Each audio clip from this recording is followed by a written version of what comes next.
Live from the nursery, Uncle Nate and his heathens are ready for getting you primed for Week 15, playoff week number 1 of the NFL fantasy season. This is the Fantasy and Frames Sunday morning kickoff show. Let's get started.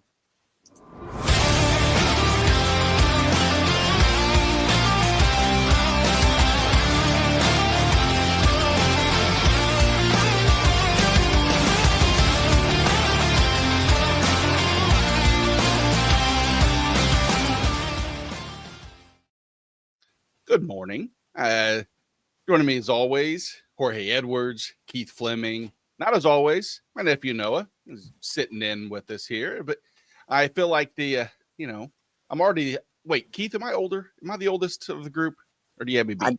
I doubt it. I will be 44 in March. Okay, I am. I'm the senior. I'm the old man of the group. 46. Sweet. Thank you. I know, but still a young man. But makes me feel close and hopefully fatherly to everybody. Or yeah, right. Let's be honest. Far from that, but it's that week that 15 weeks in. It's what we come for, right? I mean, this is the most important questions. I wouldn't say dapper man. Yeah, that's Rachel. Rachel says young dapper men here. So dapper means sophisticated. Don't get cocky, pro. She's talking about me. So yes, exactly.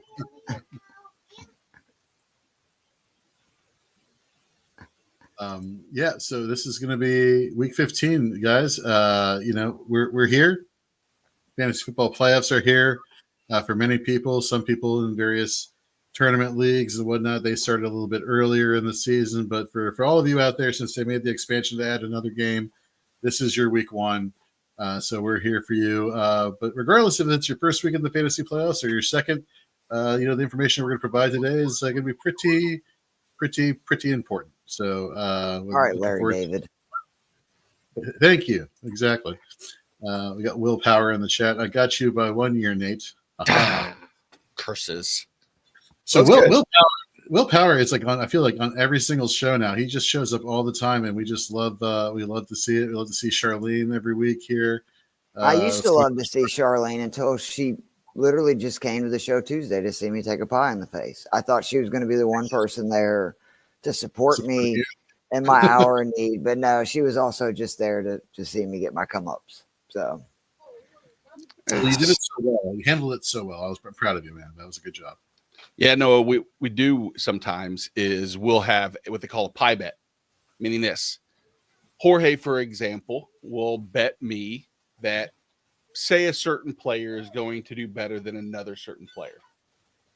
If you lose, instead of having to pay money like betting, you take a pie in the face. Okay. Or two. Yeah. Or two.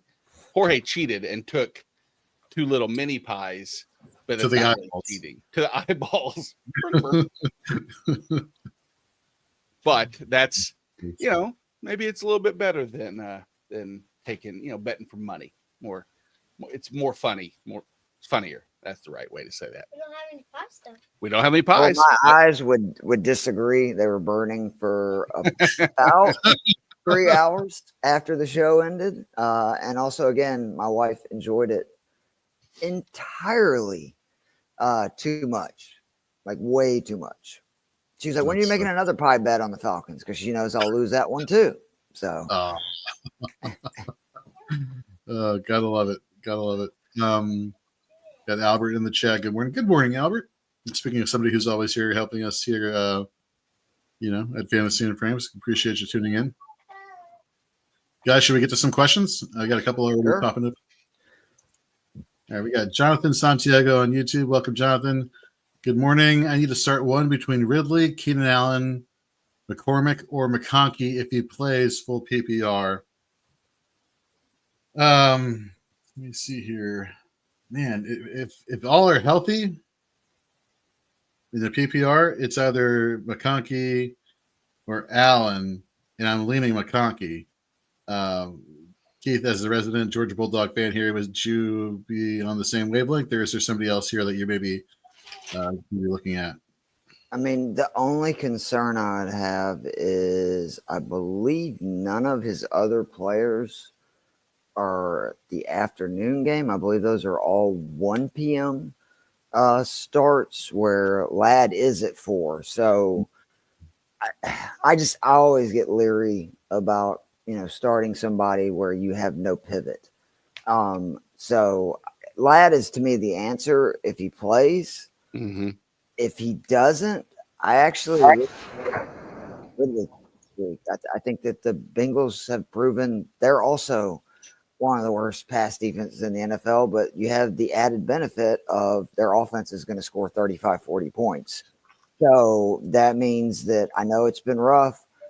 I was talking about from a volume perspective, I think that Ridley is going to get at least 10 to 12 targets, and that's, sort of what you're looking for when you can't necessarily play an absolute stud, where I think McConkey falls in that category.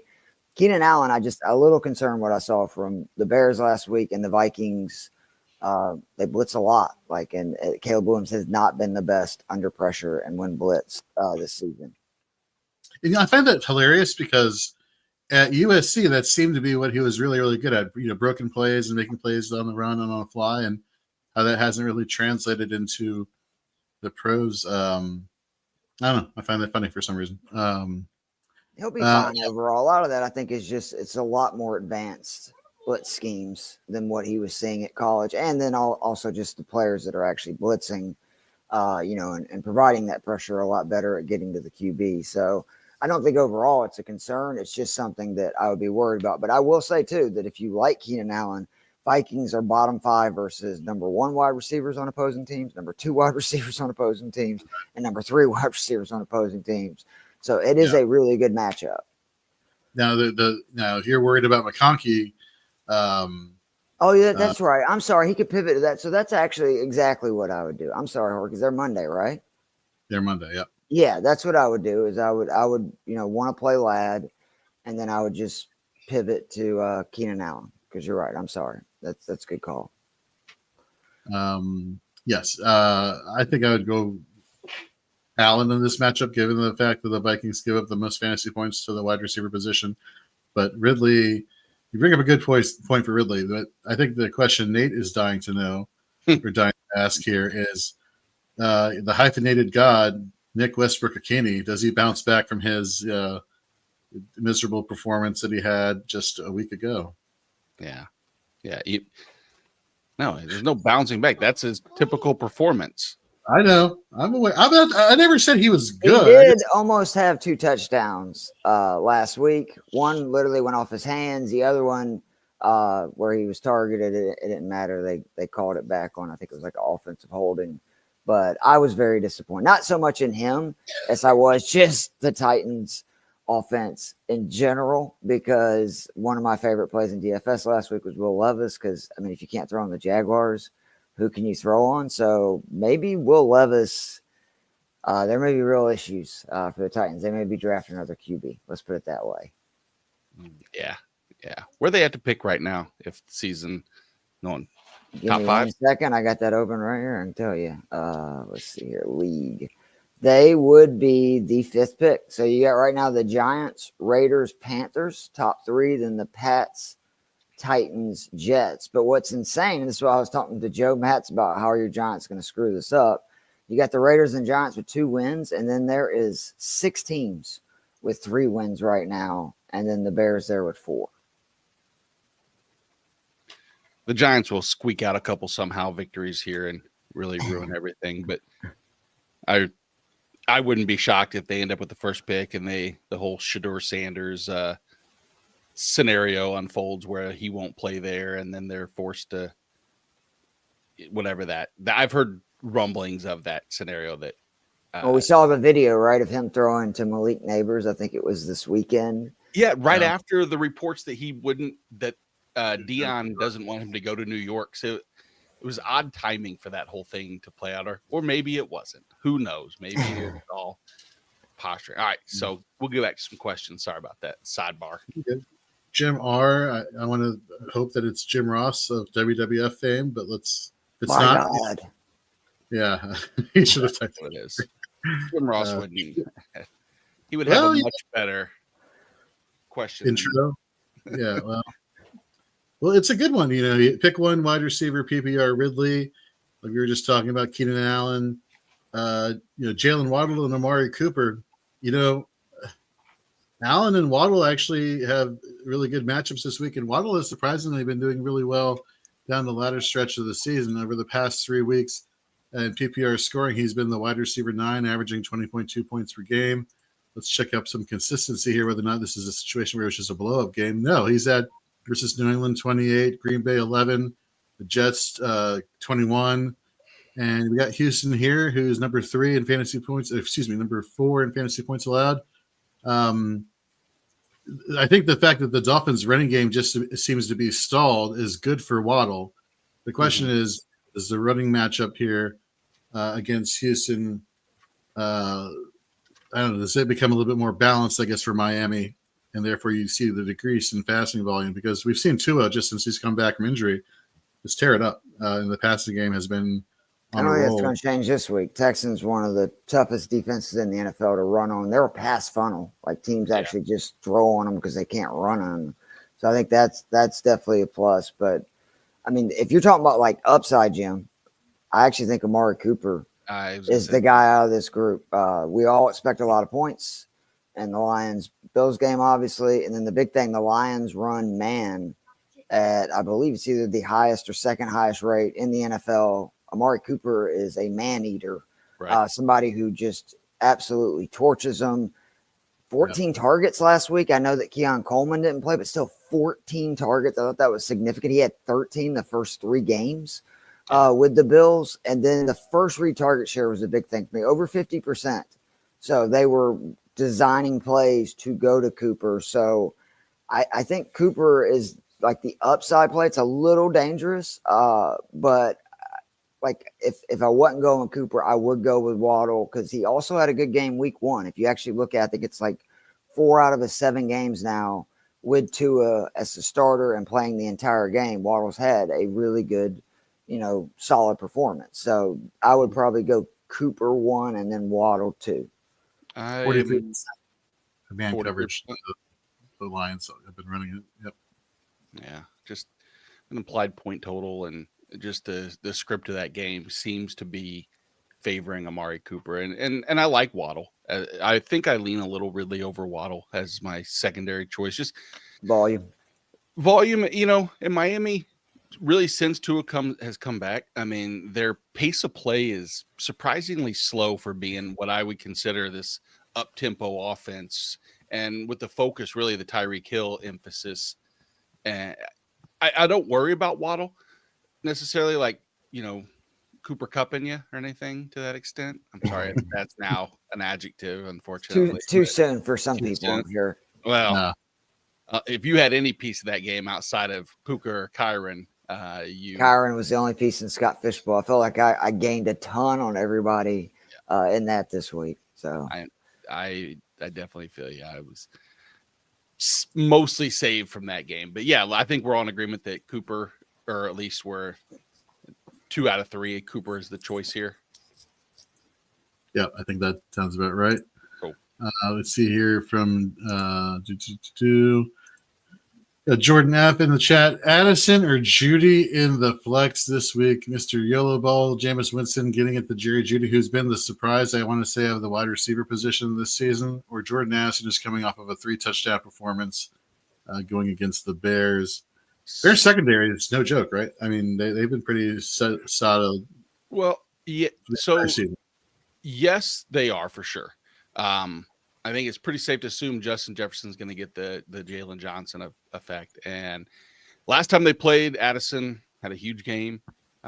Addison's involvement with Darnold just consistently has continued to over the last couple weeks be good. My concern with Judy is one against Kansas City. Kansas City's recently defense, has been sub expectation. They're not, the pressure rate's lower than That's it what I has was saying. been. Like, I think in the lowest pressure rate in the NFL since like week 8 or something. Yeah. So, well, I don't know if it was since week 8 that I saw it, but it was like 29th in pressure rate. Long story short of this whole thing is you combine the weather that could happen in Cleveland. I've heard that there's potential heavy winds and rain. I haven't looked to this morning. As of yesterday, weather was impacting that game, and there was talk to the point total may move a little bit, but I'm leaning Addison. I think it's close anyway, and just that little impact. I would go Jordan's direction. Where you at, Jorge? Yeah, I'm leaning with you here with Addison. You have you talk about the weather. Well, I believe this is going to be indoors, so that's going to be a situation. You bring up a good point about Jalen Johnson going up against Justin Jefferson, and then the susceptibility that they have at the various other cornerback positions. Yeah, I'm with you. Are we a 3 for 3 there, Nate? Keith? I can't. I just, especially with Njoku's status up, like if Njoku's out, I can't sit Jerry Jeudy. He might get 20 targets if Njoku's out. Cedric Tillman's out. That would mean Njoku's out. I thought Tillman was back this week. Did he not clear? He's out. They've already ruled him out. So I mean, it's like now we're waiting on Njoku's hamstring, and if Njoku's out, if I have Jeudy or Elijah Moore, I know it's, again, the weather is not great. You're right. The wind's bad, but Jameis can sling it. I feel like he's going to sling it no matter what. You can't run on Kansas City anyway. True. And just like the volume alone, I can't sit Jerry Jeudy when, as good as Addison's been against Chicago and as good as he was last week, talking about a guy that maybe gets 5 targets a game most weeks, compared to a guy that's going to get probably 10 to 15, I think, at a minimum. If Njoku's out. Now, if Njoku plays, then I'm okay with play Addison. That's cool. But I mean, I think the volume for Jeudy and Moore is going to be outrageous if Njoku's rolled out like Tillman. I don't have a problem with that. I mean, that's a good argument. I don't disagree. I had made Elijah Moore one of my sneaky plays of the week as a result of the Njoku injury, and with the weather, I thought short to intermediate really would play well for Elijah Moore into the slot. Jamari Connor's been a little suspect as of late, but yeah, if with target volume for Jeudy, I don't want to be the wish-wash guy and go back and forth, but I can make a case and understand the Jeudy decision with that. So Jordan, I'm gonna split it and say I'm 1.5 towards Jeudy, and we're probably 1.5 towards Addison, which isn't all that helpful. Well, I mean, again, though, it's big to me, like the Njoku plays, like I don't think then Jeudy is like this smash play because the volume's not guaranteed. And to your point, it is going to be windy. I just looked up; it's like 14 to 20 mile an hour winds. Yeah. But again, if Njoku's out, like where else is he really throwing it without Tillman in there either? It's going to be just more Jeudy, and maybe that means Judy's not got such a big ADOT that he normally does, where it's all way down the field stuff. And I'm a big believer if a guy's going to get 10 to, it's kind of like the Calvin Ridley thing. If a guy's going to get 10 to 15 targets, no matter how bad the QB or the situation is, that's what you want. It's just opportunities, right? Yeah, absolutely. No doubt. And I mean, and you're not, scheduling wise, you can make easy decisions, see what Njoku's situation that we should know probably in the next hour and a half if he's going to play or not. And then with Chicago not playing until, further on, we're safe. Yeah. Which, by the way, I like how my Falcons finally get a Monday night game. I think it's the first time in like 2 years, and they have 2 of them. So we can't even be the standalone Monday night game. They did that to take some of the pressure off of Cousins. They're like, you know what, primetime game, we'll make it where it's not primetime exclusive. That way he maybe can get off this. Oh, no, the pressure for Cousins is coming from in the house. It's the people in Atlanta that, trust me, are like, get this guy out of here. Such a change that 11 weeks can make, isn't it? Golly. What were you going to say? I was going to get to the next question here. We got from Rachel an IDP question. I want to bring up something really quickly, though, before I do. Do you mind reading it for a second there? No, not at all.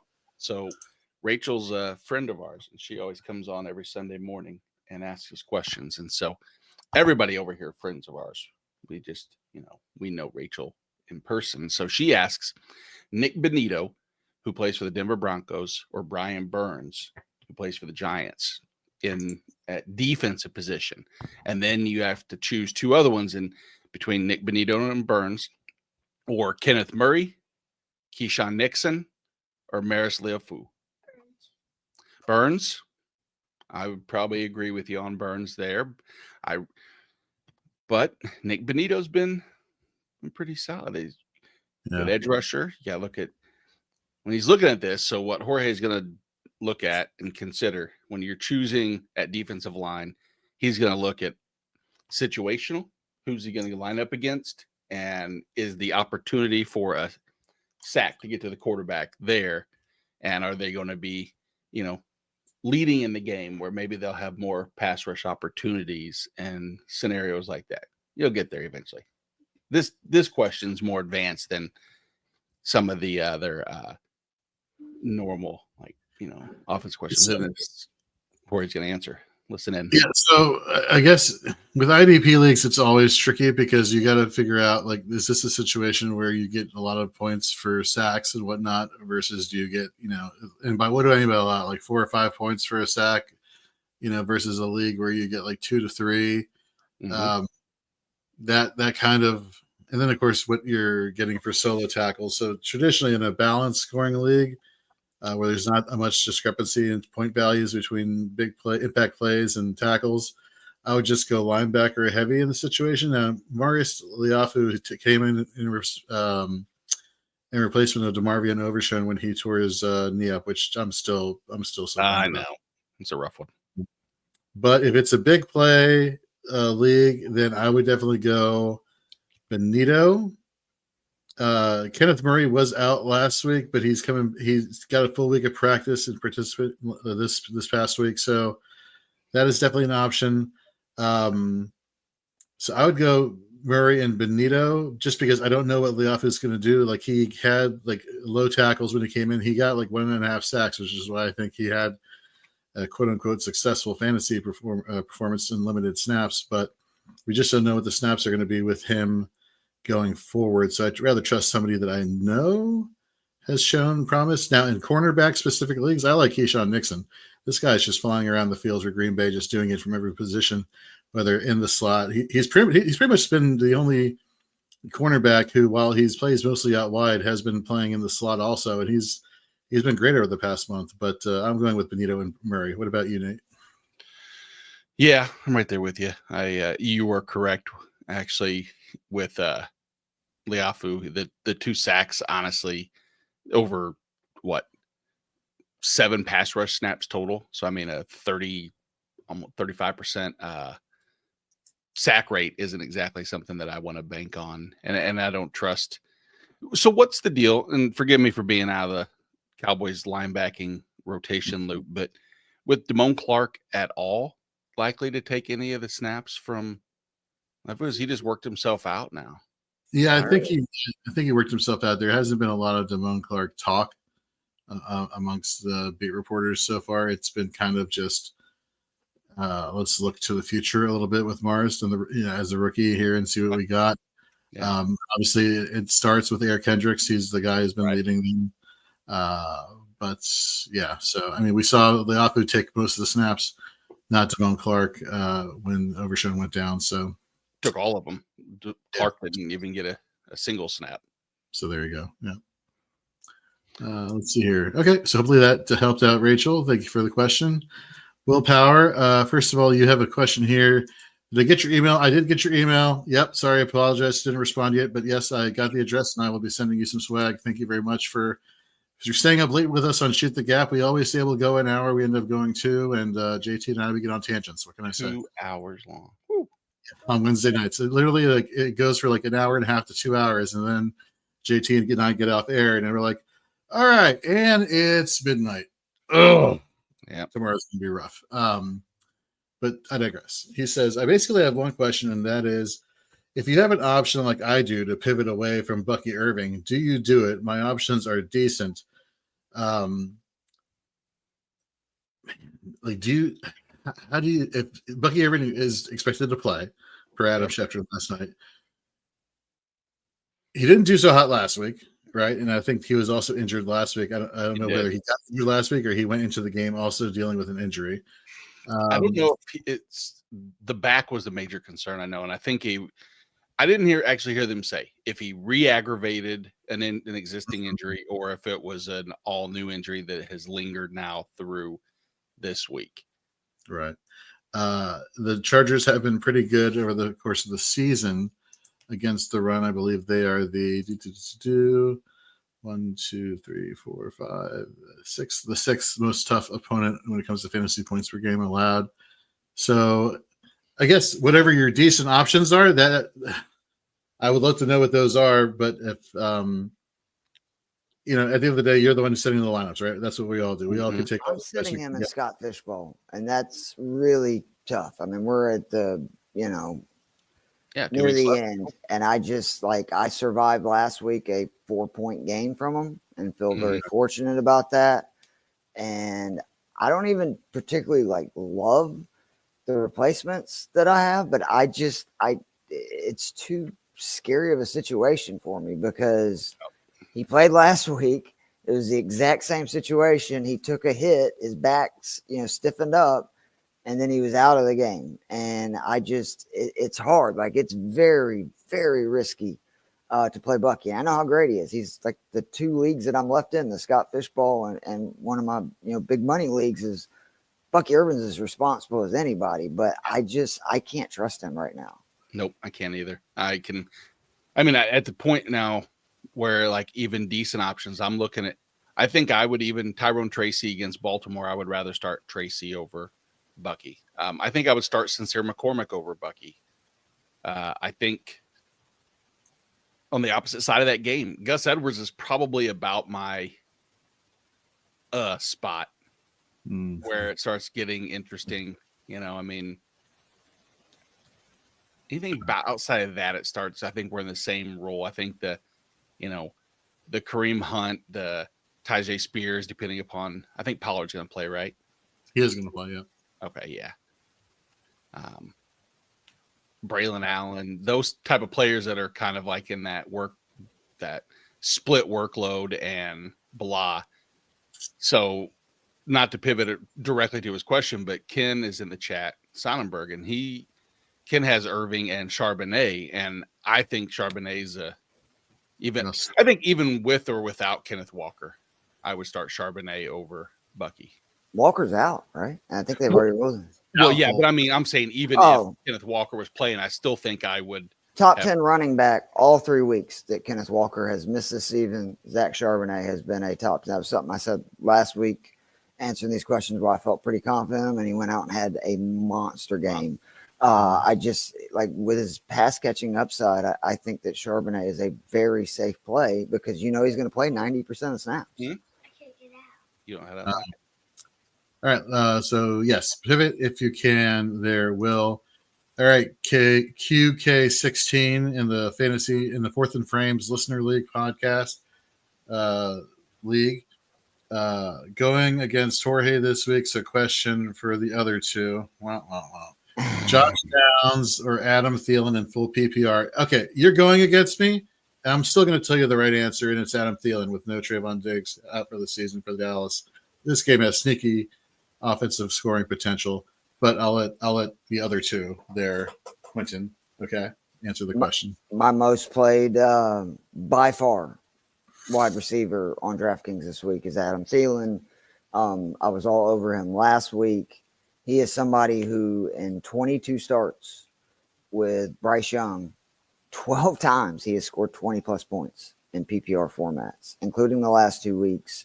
And then again, to your point, Diggs is out. I actually think this Cowboys-Panthers game has a chance to have a ton of points in it because you've got 2 really weak defenses and 2 offenses that are getting better. I know Cooper Rush doesn't, make you too excited, but the Cowboys offense is starting to put up points. Rico Dowdle's looked great in recent weeks, and that just means it's more likely Thielen and Hubbard to me are just smash plays this week because they're going to get like Thielen is on the field in 2 wide receiver sets outside.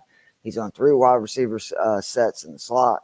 He's going to be on the field all the time. And then the same thing with Hubbard now with Brooks out. Hubbard's probably going to see 95 to 100% of this. So I'm completely with you. Like, I love Thielen this week. I was talking on Dynasty 365 this past Wednesday with Rich Sickles. And in super flex leagues, probably Bryce Young is your 3rd quarterback, just because you've had other options because he hasn't been good for the majority of the year until recently. It was one of my number 1 trade targets if you allow trading in the playoffs. Like, if you could get Bryce Young for this week and for week 17, he's going against the Cowboys this week, which are 4th friendly against the quarterback position. Tougher matchup next week against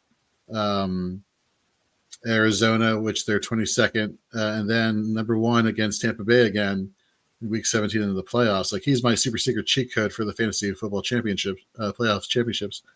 So, yeah, I'm definitely with you on Adam Thielen. Nate, real quick, Josh Downs or Adam Thielen for full PPR? Yeah, I'm with you on Thielen as well. All right. Do not wish him good luck, but I'm sure you guys will, just because he's going against me. So there. Well, I'm trying to think. Would I play either one of you two in the next round? You see, what I found out. Yeah, I would play. I won. He won. He would play you in the next round. Yes. Oh. Well, I don't know who I want to win then. Good answer. I love it. At least he's honest, though, right? I appreciate the honesty. Don't get me wrong. Yeah. Listen, I'll be the first to admit, I like to think I'm a man of high character and morals, and I'm not. I realize that at the end of the day, I would bench my entire team to keep a team out of the playoffs that was better than mine, or, which is a gamble because you never know who's going to come through. But I don't care what people say, like, oh, that's, unethical or morally unsound. As long as it's not against the rules. Unethical is what those 2 guys did, where they both benched their entire rosters to make sure they made the playoffs. I don't know if you saw that going around the fantasy football space. Something about that, but I didn't know what the details were about. Don't care. Do it. Do whatever you want to happen. Whatever you need to do. Doesn't make a difference to me whatsoever. You're saying it's all fair and love, war, and fantasy football. There you go. It's not illegal to do that unless your league says you have to start an active lineup. And if that's the case, then that is unfair. Yeah.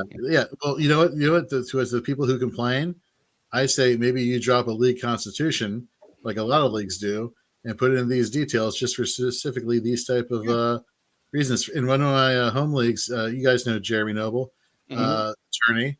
I was like, I need him to draw up this. So literally, he draws up in pure attorney fashion, like a 15-page fantasy football, constitution. But you know what? It covers everything. Any questions? There you go. Refer to document. Anyhow, let's refer to Charlene's question right now. PPR need 1 wide receiver and 1 flex. McConkey, Neighbors, Brian Thomas, and Sear McCormick, Jonnu, Cook, or Braylon Allen.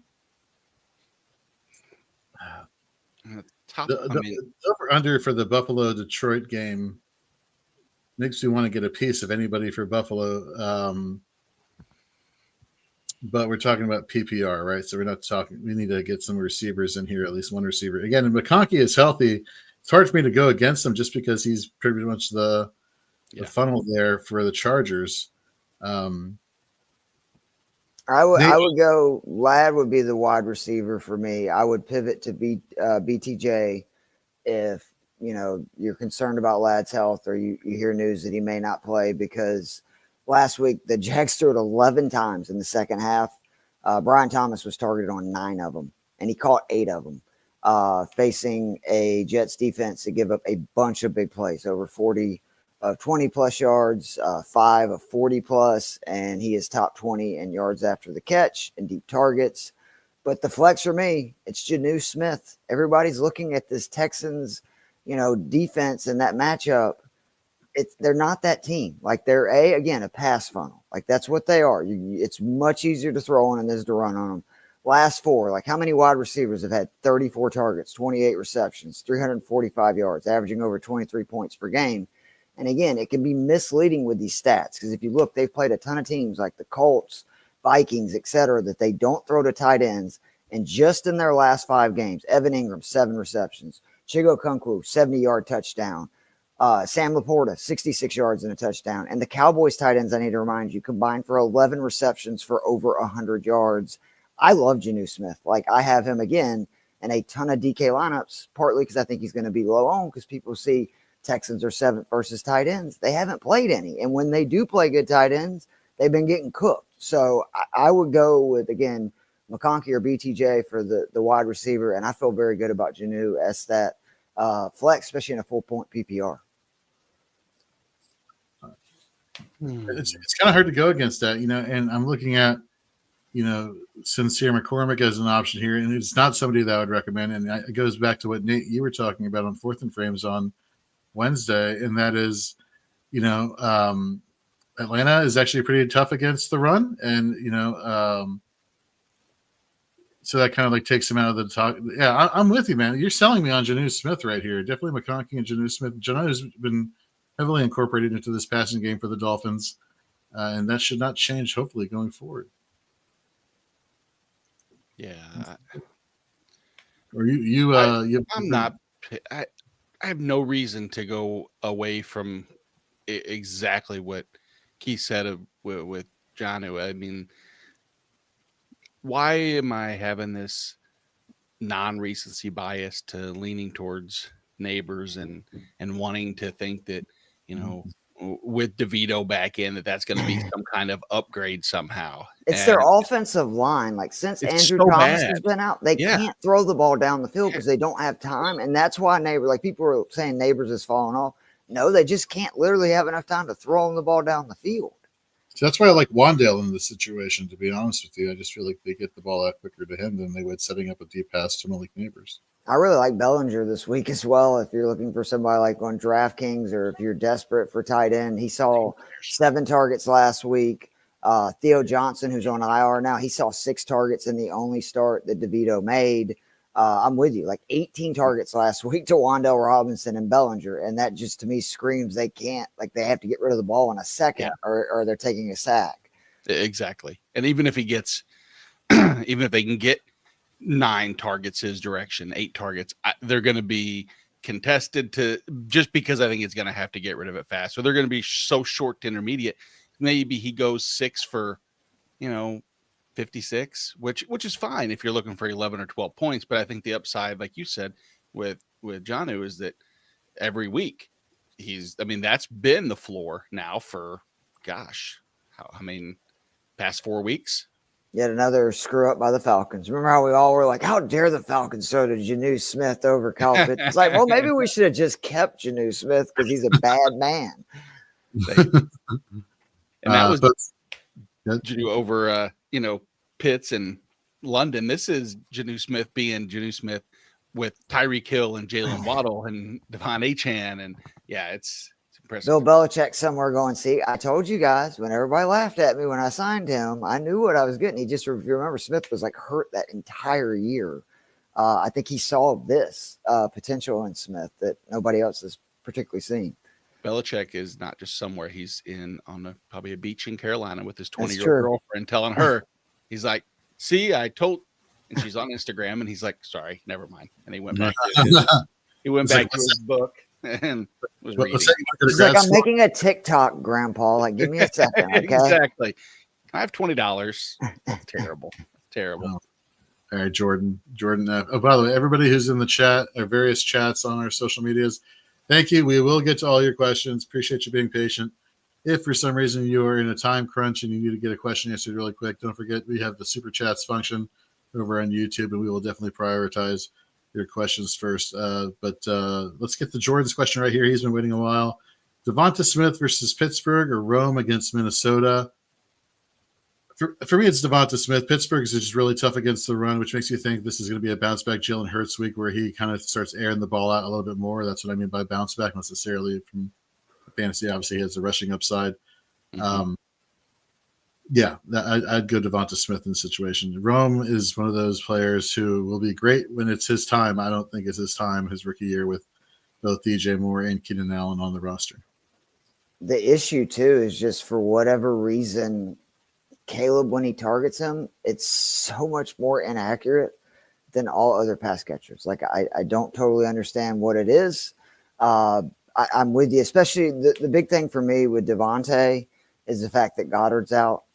He gets targeted so much more. Like, when Goddard's not there, it's the Devontae show. Just like when Devontae's not there, it's been the Goddard show. Like, those two guys kind of fight for that secondary targets. I will say, though, I think it's going to be, again, a huge Barkley, huge run game.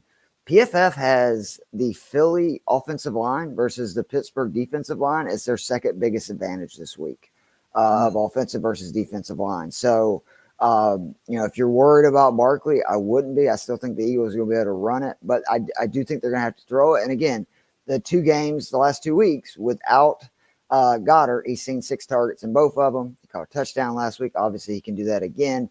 And you would think Joey Porter is going to be, shadowing or on A.J. Brown for a majority of plays, meaning that Devontae Smith's going to be on their number 2 corner, which is obviously an advantage. There you go.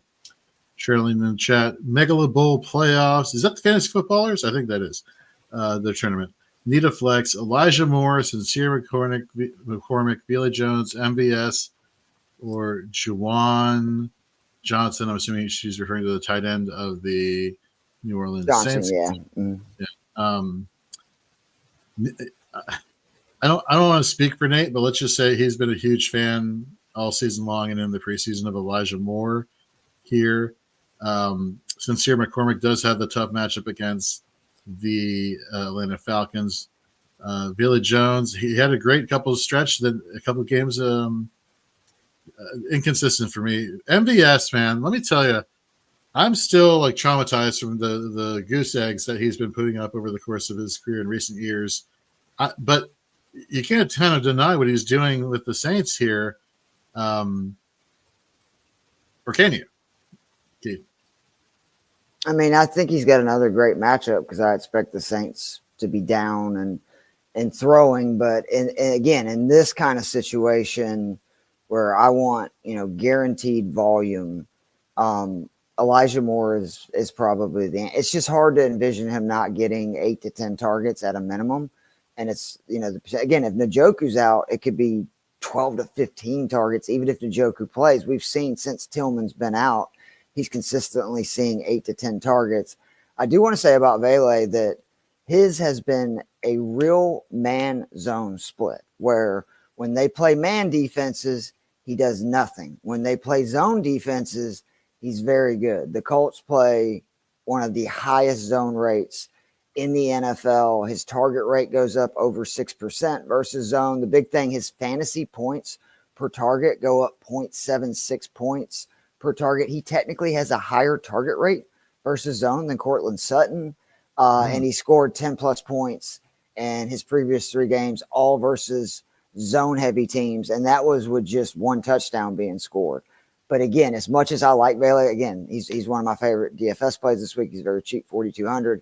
I can't sit Elijah Moore and that monster volume for him. I will say that if you're looking for like the home run play where you think, look, this is going to be where I'm going to need kind of a miracle, MVS is that guy because the Commanders still give up points to number 1 receivers. They still give up big plays, even with their defense improving.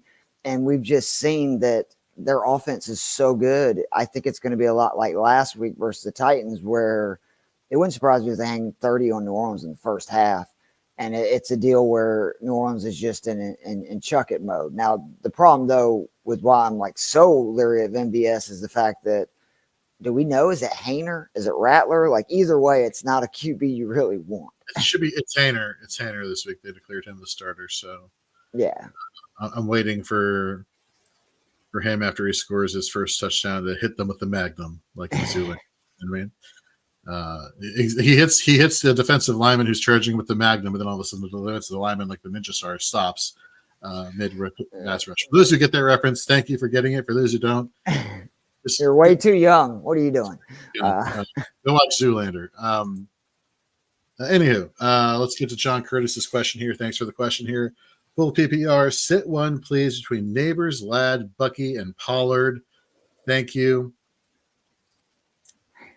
For me, it's either Bucky or Neighbors.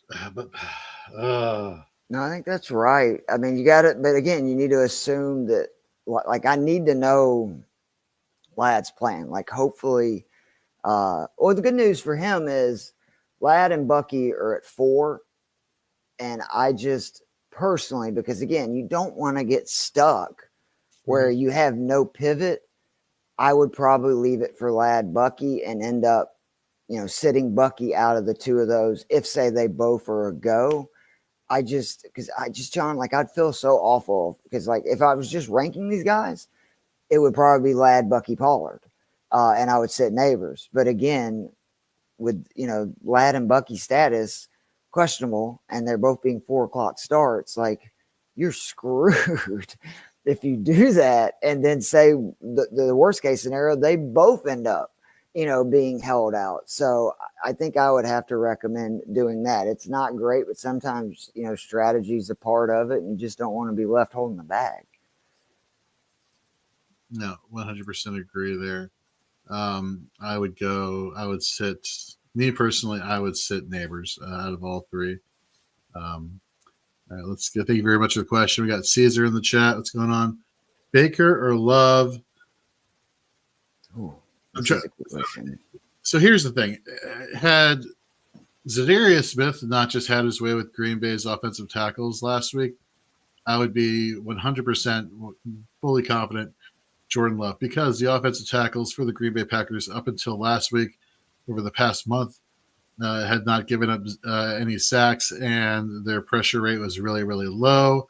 But then we saw them get kind of susceptible. We saw the return of Uchenna Nwosu for the Seattle Seahawks, return last week. So that's only going to improve the pass rush for Green Bay. The weather is supposed to be really bad in Seattle for their matchup here.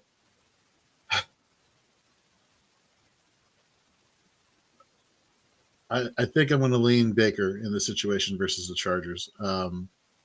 Just because if Bucky is out, then you're relying on Rachaad White to be, or if even Bucky is 30%, of what he is capable of doing, you're leaving it to Rachaad White. Well, Rachaad White he's a PPR back. He's a receiving back. He's not that great as a running back. So that only creates more upside in the passing game for Baker Mayfield, on top of the fact that, McMillan had his big week last week, and Mike Evans is still there, and Kate Otten is still there.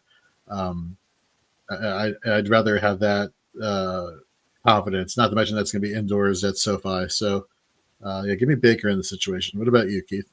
Yeah, I agree. And the difference is because they both have tough matchups. I mean, let's be honest. They're playing two defenses that the Chargers have been great all year. Seahawks, no surprise with who their head coach is, that they're figuring out this system. The difference, though, for me with Baker is that rushing upside. And it's huge, especially versus teams that get pressure. And the Chargers, they usually get pressure because, I mean, you look earlier this year versus the Lions, 5 for 34. Touchdown. He had 6 for 42, or excuse me, 3 for 28 versus the Ravens. He just a couple of weeks ago had 4 for 29, a touchdown versus the Giants, which is another team that can consistently get pressure. So you have that rushing upside of a guy with 241 yards and 3 rushing touchdowns, on top of the fact that nobody's really been able to run on this Chargers defense. Like, nobody, not even like Baltimore. If you remember Baltimore, for the most part, they had to throw it, to move the ball consistently. So I just think that Baker is a safer play, even though I do think that might be the game. It might be a what game? The lower scoring of the two games. Like, I could see a world where that's actually lower scoring than the Packers Seahawks, but I still I trust Baker more than I do Love right now, especially in Seattle. Now, it's a primetime game too, right? So, yes, Sunday Night Football tonight. Yep, exactly. You want to take the next question here from Dylan while I just step out for a quick second? Yeah, go right ahead. Right. Click on it for me. Hell. There, thank you. All right. Good morning, Dylan. All right, Keith, full point PPR. He's out Kenneth Walker, so he needs a running back, a flex, a tight end of the following. Let's start with running back. So Bucky, Jaleel, Jerome Ford, Braylon Allen, Tyjae Spears. Man, we're talking split work to some extent in every capacity. I like process of elimination. Taking Jerome Ford out just in general because I hate the matchup and I hate the situation that it might not be them getting blown out and them relying on the passing work. Braylon Allen's inefficiency doesn't really impress me that he would even do much with limited work with, Breece Hall back. If Pollard's in, Spears to me doesn't see enough volume. And so then it's between Bucky and McLaughlin. And I hate to say this, but I think I might lean Bucky Irving in this situation as. Oh, for sure. If he plays, I don't think there's again, there's all the risks. I understand that. But Bucky Irving put up a stat line last week playing like 6 snaps that those other guys have put up multiple weeks this season. But Bucky has the upside that if he does what he's done basically every other week this season, you're going to be very happy. So if Bucky's a go, I think you have to play him. The next one is tricky as far as from the wide receiver spot. Now, because since it's one running back out of the way and it's Bucky, out of the flex, we're pretty much, as far as I'm concerned, choosing between these two receivers because none of the aforementioned running backs I would even put into my flex over either of these two running backs or most likely any of the tight ends, because the tight end, I think I'm leaning. I think I might start Freiermuth out of that list, which is between Ertz, I think is the target leader of that group. I think he'll have the most opportunities, but I think Freiermuth has been especially without Pickens, the last 3 weeks he's been great. I have that decision every week that I have to make between Hawkinson and Freiermuth, and I keep picking Hawkinson. I think rightfully so. But so, what about between JMO and Devontae Smith? That one is close for me. I would go with JMO just because, I like Devontae again when. Why am I blanking on the Eagles tight end Goddard? When Goddard is out, Devontae Smith sees much more volume. And the issue is because the Eagles are throwing it 19 times a game. That's the problem. But it's what I was just telling Jorge, at least per PFF, the Eagles have the second best offensive line to defensive line advantage versus the Pittsburgh Steelers of any offensive line versus defensive line this week. So I think that a lot of people are under this assumption the Eagles are going to have a hard time running the ball. I actually think it's the opposite. And they're going to be able to run the ball to where I do think that the Lions and the Bills game is going to become a shootout because we've seen this Bills defense, they have real issues starting with the run. The biggest advantage, by the way, offensive line to defensive line is Detroit, by no surprise, versus Buffalo. But we've also seen Detroit's defense is not the same since, they've just been littered with these injuries and Josh Allen's doing his best Superman. And to me, there's so much risk. You're already playing Bucky Irving, right? So there's risk inherently in that. To me, in that situation, you might as well get aggressive. And I would be way more shocked if Devontae Smith had a 4 for 100 and a touchdown game than I would be if Jameson Williams did, especially in a game that I think there's going to be a lot of points. I agree with you there. So sounds like Jorge got in just a little bit after the running back talk, but it's Bucky, JMO, and then I didn't hear if you guys were going to lean Ertz or Freiermuth, assuming those are the two that it would be down to. No, I like Freiermuth too. With Pickens out, and again, I think Pittsburgh is going to have real issues running the ball in Philadelphia. So where is Russ going to throw it? Do you trust Calvin Austin? Do you I don't trust any of those guys. I think it's actually going to be the Steelers' backs and Freiermuth that probably lead the team in targets. Cool. What you got next, Jorge?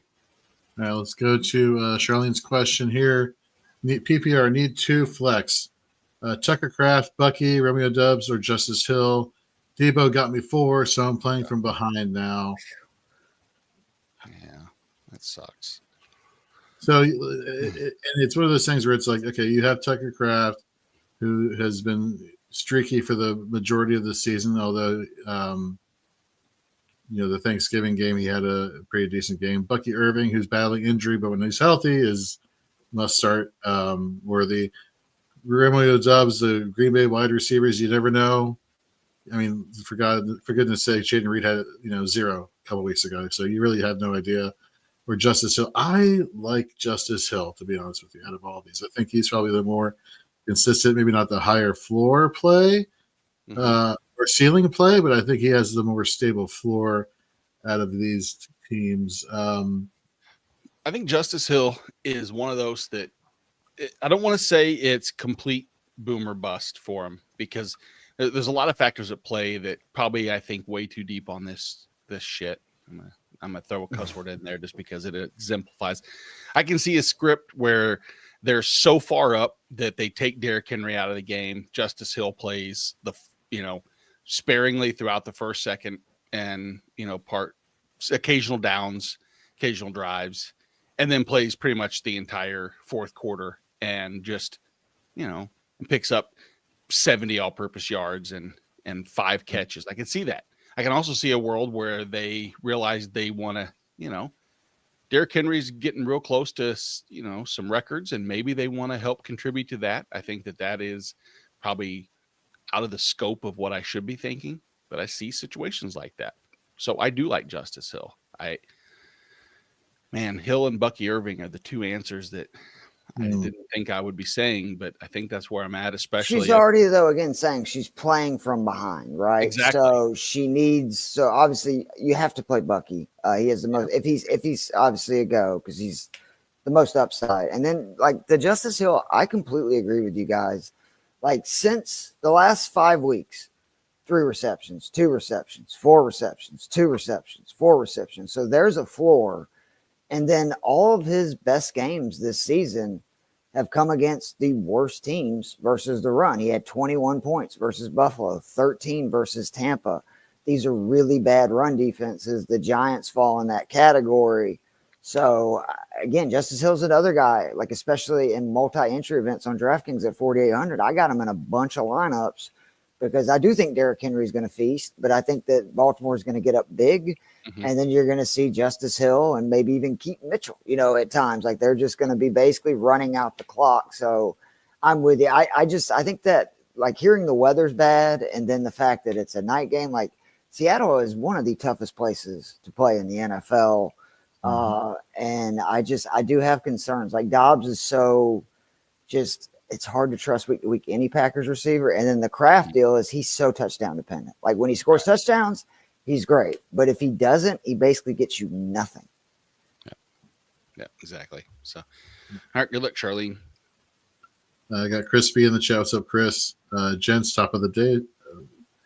Not enough people say top of the day or top of the morning. I love that expression. You want more Irish people on this planet? Is that what you're saying? Yes, I do. Yes, exactly. Thank you very much. Half PPR need 2. Rashad White, Tank Dell, Javonte Williams, Romeo Doubs, Demario Douglas, or Sincere McCormick. I would roll the first 2. Personally, Rashad White and Tank Dell in this situation. The Javonte Williams thing, this is kind of crazy. So you go back the past 3 weeks played at terms of running back rushing attempts for the Denver Broncos.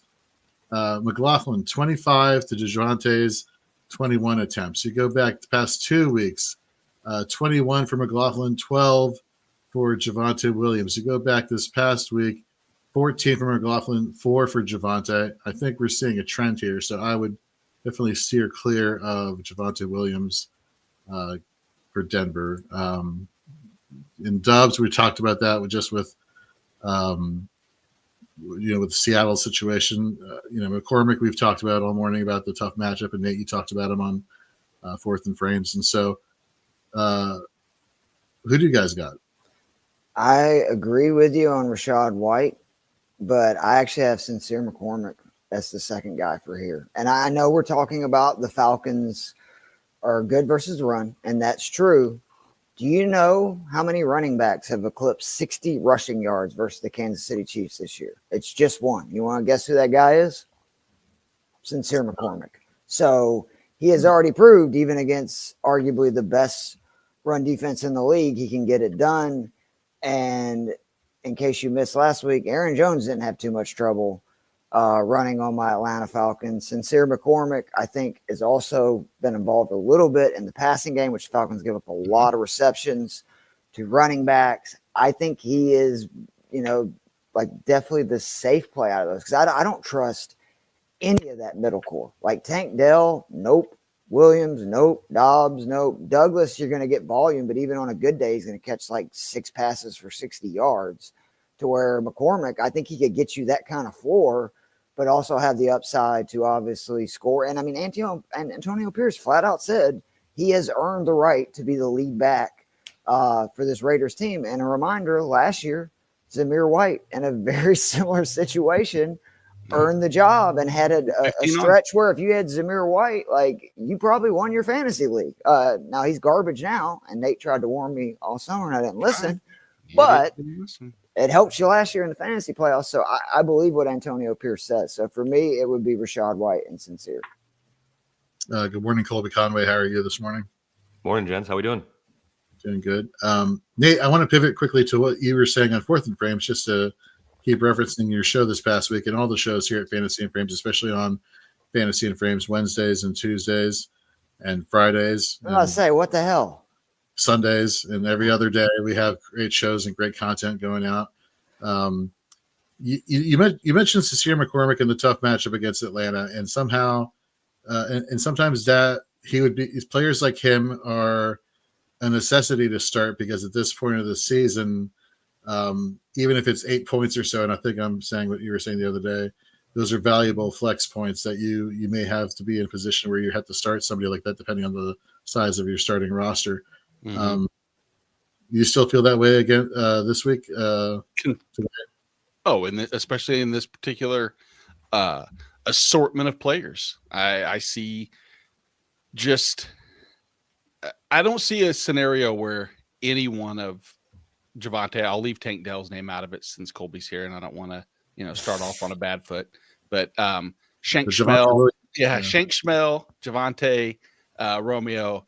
And besides, like he said about Pop Douglas, is that he might see the similar target to rush attempt ratio, or if you want to compare the two different positions. But I think Sincere McCormick, and to add to what Keith said also about Antonio Pierce, he didn't just say he's going to be his number one lead back. He also said, and we're going to try to get him to 100. So I think they're going to try to get him, and it's like, and we heard that though, coach speak a lot, and it happens, but it is. They're an established floor at this point in certain flex spots like that. I'm not trying to get the 30-point boom game out of JMO or whatever. I'm just looking for 18 touches somehow from Sincere, which I don't think is an unrealistic number to shoot for. So they just said that Bucky is expected to play. There we go. Let's get to Charlene's question. She's in the Shoot the Gap listener league. Need 2 flex and a DB. Peppers, Love, Byard, Harrison Smith, Leafu, Zadarius Smith, and Van Noy. Damn it, he left at the right time. Oh, there he goes. So just to give you some context on the settings here, especially because we're talking about Zadarius Smith and how he's had 20 pressures over the past 4 games, just been tearing it up. A sack in this league is worth 7 points. Okay.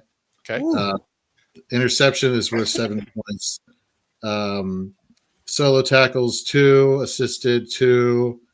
There is a 10 tackle bonus of 5 points. There's some bonuses. This is a non-traditional IDP score. So obviously big plays matter, right? And Zadarius Smith, even against tough offensive line matchups like the Green Bay one I was just alluding to a little bit earlier, he got to Jordan Love. And so the question is, do you trust him to get to a mobile Josh Allen? One, we have Van Noy, who's always, that we talked about the Giants' offensive line as horrendous as they are. If we were doing our sack lunch on Shoot the Gap, Kyle Van Noy would probably be one of the names that I would be looking towards just to attack for that sack scenario. I would love. I'm assuming this Charlene has Julius Peppers from 1998 too, and I'll take that player if that's a possibility. Well, look, Jabril Peppers, since coming back from being on the commissioner's exempt list, has been playing close to the box snaps. I'm not knocking Jabril. I always like to throw out Julius Peppers names in podcasts if I can do so. It's kind of my thing. You guys haven't picked up on that yet? I got you. All right. So I agree with you with Van Noy. I would go Harrison Smith, who's been seeing more box snaps. No, I take that back. I go Julian Love, and Zadarius Smith, and I need one more. I would go. The box snaps between Duggar and Peppers have been really close. So Peppers, Love, and Smith, and Van Noy, right? Is that where we're going? That's what I'm saying. All right. Next we got from Supersize Senpai. I'm going to start Brian Thomas over Bucky. Please reassure this decision. I don't know if I can reassure you. Come on, reassure him. Bucky. I can try to reassure him again. Just Brian Thomas last week, the Jags, I think, kind of decided in the second half he's our best player. Remember, that was also after Evan Ingram, who's now lost for the season. And they threw 11 pass attempts, and 9 of them went to Thomas. And then on top of that, he caught 8 of 9 passes from Mac Jones. Like, that in itself is an accomplishment. And then the Jets, they've given up over 40 passing plays of 20-plus yards. They've given up 5 passing plays of 40-plus yards. And here's Brian Thomas Jr., who is top 20 in deep targets and one of the best wide receivers in football after the catch. So, I like Brian Thomas today. And if you're concerned about Bucky, which I am, I'm not going to hate on this at all. Like, do I think Bucky is probably the better play overall just in a vacuum? Of course. But you're also accounting for the injury, not the easiest matchup. Like, there's a lot of stuff with Bucky to where with Brian Thomas, I expect the Jets to score points, the Jags to be down. And without Evan Ingram, I expect Brian Thomas to get a crap load of targets this week and the rest of the season. Colby, what are your thoughts here? I mean, Thomas had a 35% target share last week with Mac Jones. Jets are allowing the 9th most fantasy points per game to wideouts over the last 4 weeks. So, yeah, I mean, there's a lot of questions around Bucky, and you have questions with Mac Jones, and it's a tougher matchup. But I think this year, at least of late, what we've seen too, this Jets defense is everyone thinks they're good because it's the Jets defense and it's the names. They have not been all that good of late. I mean, Vegas still doesn't like a ton of maybe points. Robert Saleh a little bit more important. Remember, they were 2-3 and decided to fire their defensive guru head coach.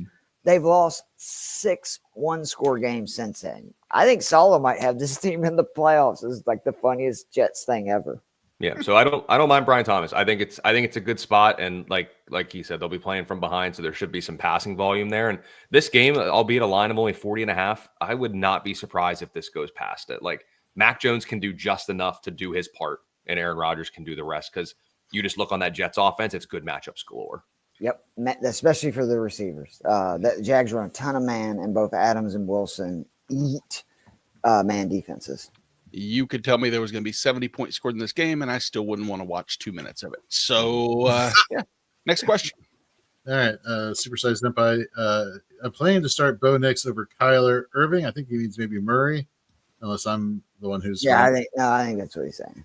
Okay. Even though Murray has the better matchup, I struggle to trust him every week. Colby, let's start with you this time. Bo Nix or Kyler Murray? It's going to be Bo Nix for me. The rushing up. I mean, what Kyler sucks. I mean, let's be honest. Second half of the season, Kyler does this every year. He falls off a cliff. It happens every single year, and I just I don't trust Kyler Murray. Bo Nix, and I talk so much crap about Bo Nix this summer and how awful of an NFL quarterback. I'm wrong. I don't know if it's more Sean Payton's a genius, or just I was wrong about, Bo Nix and what he can do at the NFL. But dude is like a legit top 12 QB week in and week out, and now has been for 2 months after those first 4 horrible games. Who is a believer in Bo Nix? Our own Courtney Burrows. She did her profile on Courtney. Courtney did her one of her rookie profiles on Bo Nix, and was talking about during the post draft process of just how much he fits Sean Payton's system. And we've seen that be the case. Speaking of her articles, head over to fantasyandframes.com today. on our homepage. All of our articles from 2024 are available. Rankings, our plays and fades articles for IDP and offense and defense special teams. Keith's DFS playbook is out there. Colby's Fantasy Football Laboratory article is out there. We just got a lot of content there, and you still got a lot of time. It's only 10:30 a.m. These are really quick reads, informative reads. Get in, get out, get the information you need. And we appreciate you all heading over there and checking out all that content. So I digress, but let's Keith, or I say words. Nate, Bo Nix over Kyler Murray? Yeah, I'm going with Bo Nix. Okay. This is specifically to Keith. So Rachel's basically saying, screw the rest of you guys. I want Keith's information right here. Do you like Tucker Kraft or Jonnu Smith more this week? I mean, I love Rachel. So I thank you for making me feel important. And B, it's Jonnu. I don't know if you heard earlier, but people are going to look at that Texans, defensive matchup versus tight ends and think immediately, oh, this is a tough matchup for Jonnu. And that's just not the case. They've played a lot of defense or offenses that do not feature the tight ends. Again, you've got a guy that over his last 34 targets, 28 receptions, over 23 points per game. And the Texans, again, just in their last 5 games, Evan Ingram, 7 receptions. Chigo Okonkwo caught a 70-yard touchdown. Cowboys tight ends, 11 receptions for over 100 yards. Sam Laporta, 66 yards and a touchdown. I actually think this is one of the ways Miami is going to try to attack this Texans defense, because this is going to be an interesting matchup. I think the Texans are going to run Joe Mixon and just basically kind of play ball control. And I think Miami's going to have to throw, because Houston is one of the biggest pass funnels in the NFL, because good luck running on that defense. You just can't do it, and that's why teams throw on them so much. I'm going to add some thoughts here, unsolicited, of course, because the question was only to Keith, but a couple things to throw in here. So I talked about over at Big Guy Fantasy Sports this week, but over the last, I think it's 4 weeks, if I have that correct, pass rate over expectation, Miami and Houston are tied for first and second. These teams have become very pass happy, especially since Nico's come back. Stroud has become pass happy again. Then when you look at this defense, Jalen Petrie is out, so Jimmy Ward has moved to the slot. They basically will put Eric Murray in coverage, which is just not good, infuriating every Sunday when it happens. But just a couple of other tidbits here. Houston likes to sit in cover 3.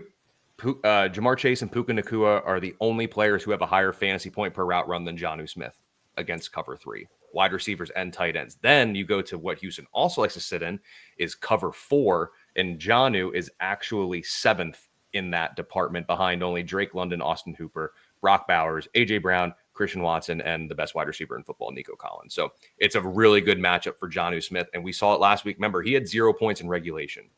1 drive racked up, 13 or 14 points, whatever it was. So he can take over, and I think you're right. It's going to be Jonnu through the air for Miami today. So, yeah, it's a great spot for him. There we go. Let's get to Jason Anderson's question here on YouTube.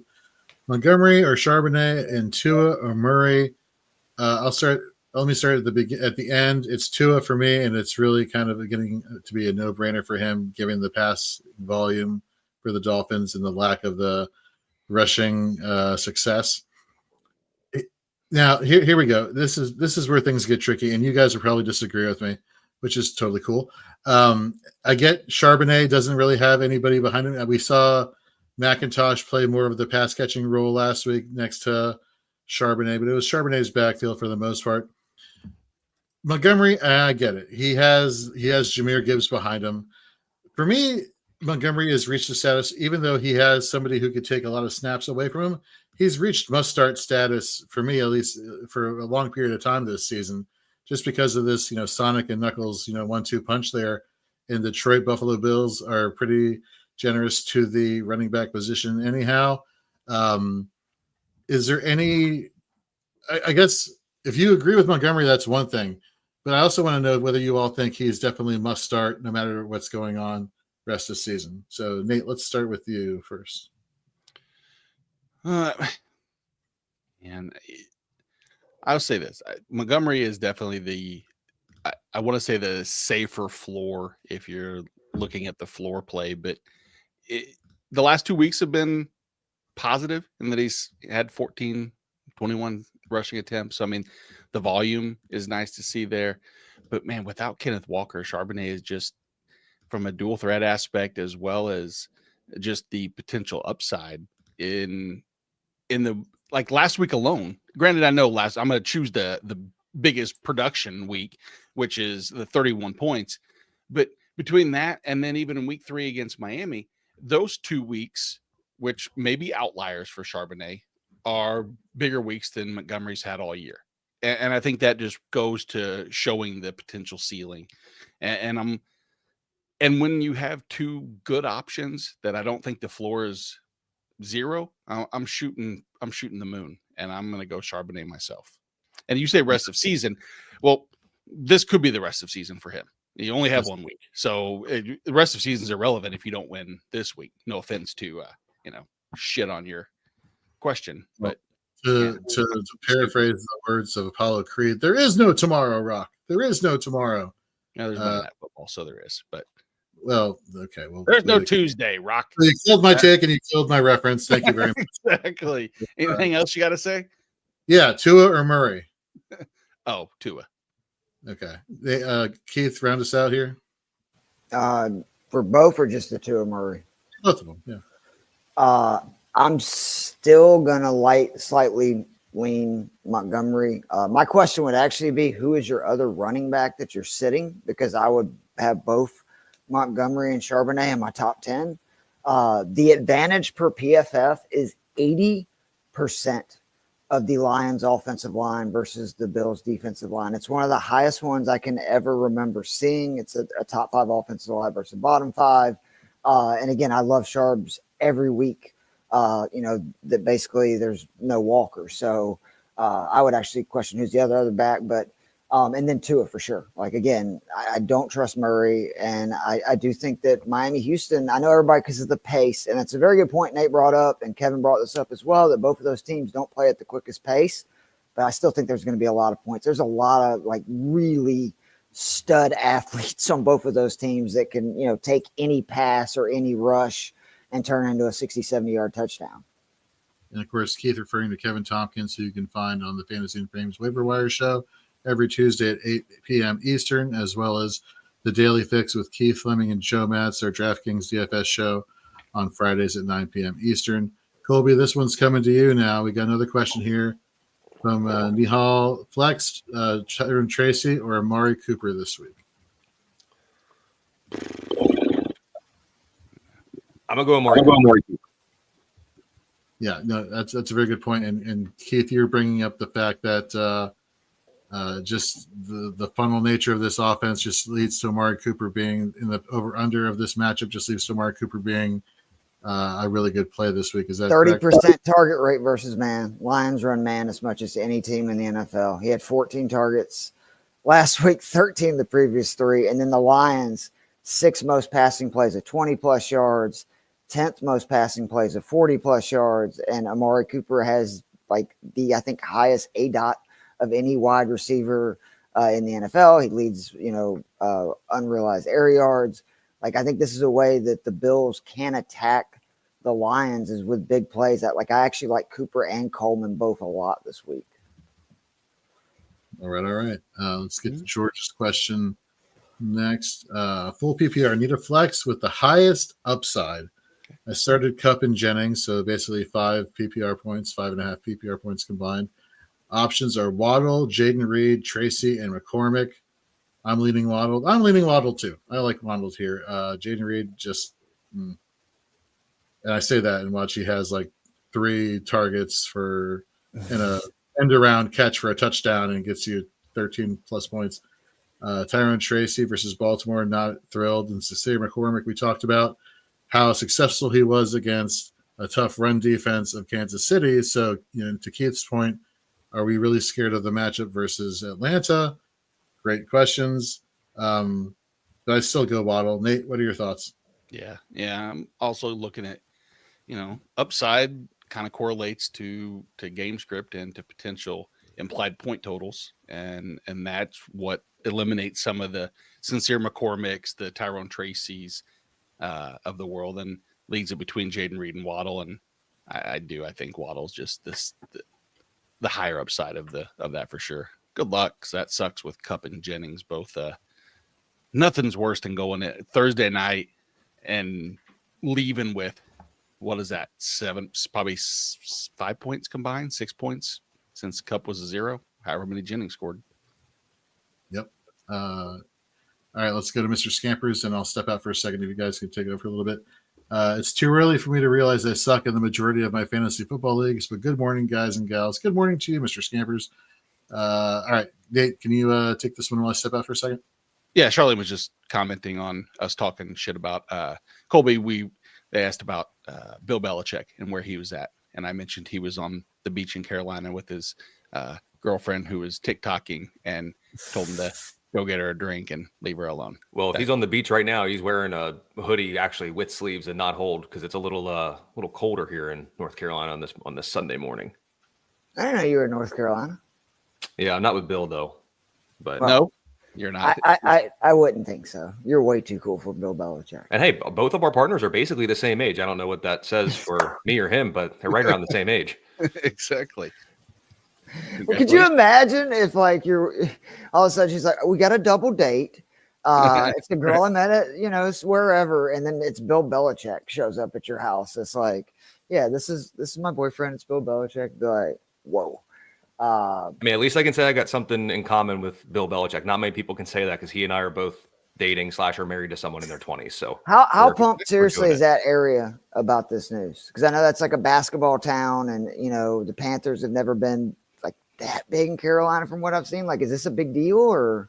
It's a little mixed, to be honest, just from people. Most of the people I talked to have actually also moved down into North Carolina, but some of the people that are around here, they're all like, they're just more concerned with like how the recruiting is going to go. Like, they can't imagine Bill going in there and like hyping up these kids and like telling them what they want to hear. Like a lot of them, like depending on who you talk to, it's like, this is awesome. Or they're like, we are screwed. Like, we're going to get recruits because they want to play for Bill because he's got the NFL connections. And then they're going to leave after that year because they're like, I can't put up with this guy. That's like, pretty much I can't do it. But I guess at the end of the day, if you look at it too, only the first 3 years of his contract are guaranteed. So like they could technically get out of this after a couple of years if they wanted to. But then you say that and it's like, you don't make a hire like Bill Belichick to back out after 3 years. Like you're going to be committed to this, or he's just going to do that thing like he did in New England where there's a predecessor plan and his son will just be the next head coach there. And then you're just in the same Belichick trap for a couple more years after that. I think with NIL though, it's going to be a little different. You know what I mean? Where like he can bring people in each year. And I do think there's a lot of value from what he said in the press conference of, I'm going to, basically get kids ready to play in the NFL because he can do that. And I know that there's going to be general managers that are like, look, calling Bill Belichick after each season at North Carolina, go, which one of these kids is, going to be pro ready? And not only that, for other teams. So he can't be the curmudgeon that he was in New England. But from what I've heard, he's not really like that all the time. And if he can just relax a little bit with the college players, I agree with you. Like, you can't treat the way he played, treated like Tom Brady in there because the kid's just going to like, screw you. I'll go play for Arizona or whoever next year. And that's what it is. It's the long game. That's why he's dating the 20-year-old. He's getting hip to everything. He's learning the ways, and he's going to come in. He's turning into the Steve Buscemi gift with the hat on backwards. He's going to be the Brizzler. That's what they're going to call him from now on. And he's going to be pretty good. All right. We're going to drop one of these guys. Hell, as far as I'm concerned, playoffs, I guess I don't know the rest. We'll look ahead to next week, even though I told Jorge that's stupid to do that in the playoffs, but it's not. You dropping Baker, Tua, or Russ? Russell, by a good bit. Russell. Yeah, me too. Sorry we didn't help you out earlier, but that's you there. Mondo, should he start Britton Strange, Grant Calcaterra, or Noah Fant? It's a tight end premium. Obviously, we know that two of the three are going to see an increased workload as a result of injuries. But the question is do you trust passes coming from Mac Jones, Jalen Hurts, or are you just going to lean on I don't know if it's a safer play in Noah Fant personally, but Grant Calcaterra is really probably, yeah. I mean, I feel like of course I can probably just look it up and tell you exactly, but Calcaterra's target share, I would assume, is the safest of the three. Is that a So the only reason I say sketchy or so there's 4 games that Strange has played 66% or more of the snaps. First one, 6 targets, 3 catches, 65 yards, tight end 9. Second one, 5 targets, 2 catches, 12 yards, touchdown, tight end 8. Third game, 319. He was not great in that one. But then the other one, again, 4 targets, 4 catches, a touchdown, tight end 9. So any quarterbacks in those games? I don't know. I guess it was T-Law. Did he start all the first games? That was all Lawrence. It was all in the beginning of the season when he was getting the run. But I'm saying, didn't Evan Ingram just have 7 receptions like last week? And if it's tight end premium, you're getting 1.5 every reception, right? I'm not saying that the scheme won't change as a result of the drop off in talent, but I think it's crazy to think that there will be a direct correlation to the Mac Jones throwing to Evan Ingram versus Mac Jones throwing to Brenton Strange for the same amount. But maybe that's also me just assuming that the Eagles are going to be more pass heavy because we've kind of talked about both directions. We think that, man, Pittsburgh has been more difficult against the run for the majority of the season. But at the same time, does that necessarily mean that it's going to be Calcaterra see the increase, or is it just going to be that both A.J. Brown and Devontae Smith see more? I just think I'm worried. 19 pass attempts. I think it is per game during this winning streak for the Philadelphia Eagles. I like Calcaterra. I played him in Scott Fishbowl last week, but it's just, again, I'm looking for volume, and I think out of the 3 of those, Strange is probably going to get the most opportunities with Ingram gone out of the 3. And if you look, back since Mac Jones has started weeks 10, 11, 14, and then basically played all of week 13 once Trevor Lawrence went out on the play that he slid late. But when you look at the target share, though, in those 4 games, Evan Ingram had a 22% target share. Strange was at 5%, and even throwing Luke Farrell at 4%. So with Mac Jones, we're looking at a 31% target share to the tight ends. Not saying Strange gets all of that, but of these guys, if you look at the game environment too, is Philly really going to need to throw it more than they have been? Jacksonville's going to continue doing their thing. And I mean, it's honestly just Brian Thomas and Brenton Strange right now. So for me, I'm going Strange. That's where I like the most. There you go. Chris Bird has a big money league. $500 in this league, guys. So you can't get this one wrong, no matter what. Should we start Bucky Irving or Tyrone Tracy? I get the feeling this is the exact scenario that I dread going into the playoffs because who do I like better? I love the matchup of Bucky Irving by comparison to Tyrone Tracy. Tracy probably has the worst matchup of any of the tier, that RB2 range running backs, that if it was any other game, probably only other team that I would hate more than Baltimore would be is if he was playing against Kansas City. But is the likelihood that Bucky Irving just more potential for scoring opportunities? If the Giants don't score a point, I wouldn't be shocked. I really wouldn't. I mean, I guess I'd be a little shocked. Shutouts don't typically happen often, but I'm probably leaning. Man, I even said, you know what I said earlier? I said I would start Tyrone Tracy over Bucky Irving out of fear of them just leaning heavier on Rachaad White. And I think I might just stick with it since I said it earlier and I don't want to flip-flop. But I'm going to let you two decide. Maybe you both are going to agree it's Irving. Colby, I'll start with you. Yeah, this one, I don't like this one. I think you have to get a better team where you don't have to worry about this, or a worse team where you don't have to make a decision like this. These ones suck. I guess I'll swing for the upside with Bucky Irving. I mean, Tyrone Tracy is just in danger of the 12 carries for 31 yards, and then you got to hope he does something through the air. And the one game that DeVito, because I believe DeVito's starting, I mean, Tracy did have 4 catches for 28 yards, so maybe there's some PPR there, but I think I would hold out for Irving. I hate the matchup for Tyrone Tracy. I do too. Keith?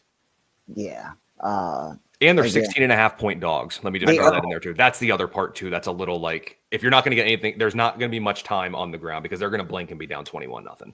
And let's be honest, like this is a must win game for Tampa because if they lose and the Falcons win, they lose control of the division. Mm-hmm. And last week, I think that there was a part in Bucky just being out that they were hammering their opponent and they didn't need him. I think they will need him this week to beat a very frisky Chargers defense. He is by far their best back. And I keep saying it, the only guy in DFS that I would, or just in leagues in general, I would feel comfortable starting with Tommy DeVito is Bellinger. And that's it, because the tight end, got 6 targets 1 week. DeVito started. Theo Johnson's out. Bellinger saw 7 targets last week. And again, we keep talking about this Giants offensive line since Andrew Thomas is out is by far the worst in the league. So everything's got to be really quick away, and that's tight ends, et cetera. And unfortunately, I think for the running backs, that means you're in to block a lot more on passing plays than, going out and running routes, which is part of the reason, even though Tyrone Tracy was a wide receiver in college, the Giants have yet to have a game where I think he catches more than 4 passes. Yeah, that's well, good luck, Chris. Let's hope that you don't need it anyway. The scared money don't out. Make money, right? So I would feel pretty good about going, if Bucky's clear, roll with it. Seriously. We started the show off freaking out, scared of Bucky Irving, and an hour and a half in now. That wasn't against Tyrone Tracy. That wasn't against Tyrone Tracy, in my defense. That is true. I don't disagree, but the player description is funny. That if you just clipped the, I'm a salesman, Nate. What do you want me to say? When I'm selling it, it's I'm all in, and when I'm against them, I'm telling you, look, I'm real leery. There you go, Chris. That's what you got. You're buying an 82 Oldsmobile right now. Congratulations. I'm a car What is it? True Lies. I'm like the guy from True Lies, the salesman. Exactly. Scampers, yes, Charlene. Still alive in the Megala Bowl. I don't know. I guess I'm in advancing, but that team, the best team probably I have as far as talent, and if I'm not going to win first overall, I really don't care. I hate to say it, but Lost One, he likes Tracy this week. I think that's more of the chat conversation they're having, but I don't know, man. Maybe we'll all be shocked. You know what? This will be the Tower Tracy bust one out against Baltimore, and we'll all look foolish and be pissed off. But I'm a big fan of Tyrone Tracy's talent. I actually think the Giants made the right move letting Saquon go. He wouldn't have been doing what he's doing. They have a back for the future. But Andrew Thomas, one of the most important guys in the league, man. And 2 years ago, Andrew Thomas was considered a bust, right? Yeah.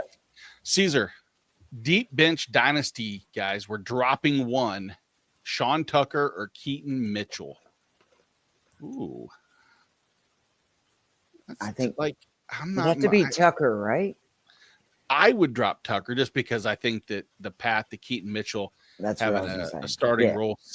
Derrick Henry, we know the timeline is probably 1.5 years is my guesstimate for when somebody's going to step in. I think Keaton Mitchell's proven. As long as you don't need either of these players, you're not going to start them. I think it's 100% Sean Tucker. Now, if it's a situation where you're worried, hey, I might need to play one of these guys for the end of the season, that changes the question to me. Yeah, it does. That sound like this. Keith, you have anything, or Colby, you have any?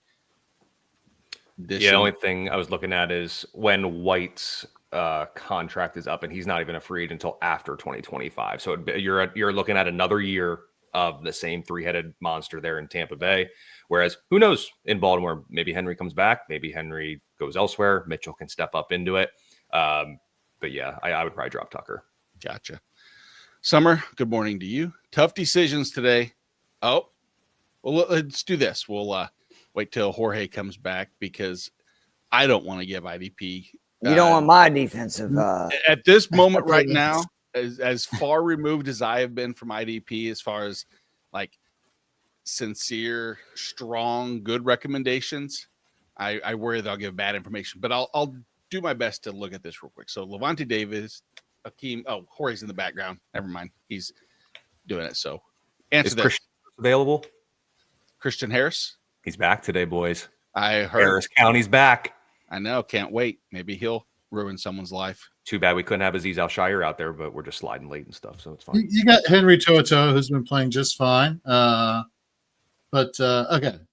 Sorry, I've been retweeting all of our content for the week in all our social media platforms. So People check it out over at Fantasy. Otherwise, ignoring all you viewers right now and listeners. That's a very delicate way of saying that, but trying to like hide it behind something else. Yeah, exactly. I've been pumping content from week 3 out.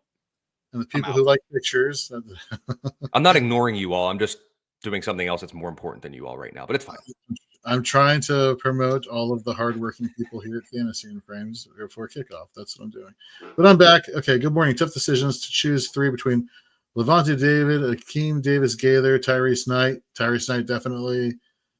Nick Bolton. I would do this here. And I would also do Levante David.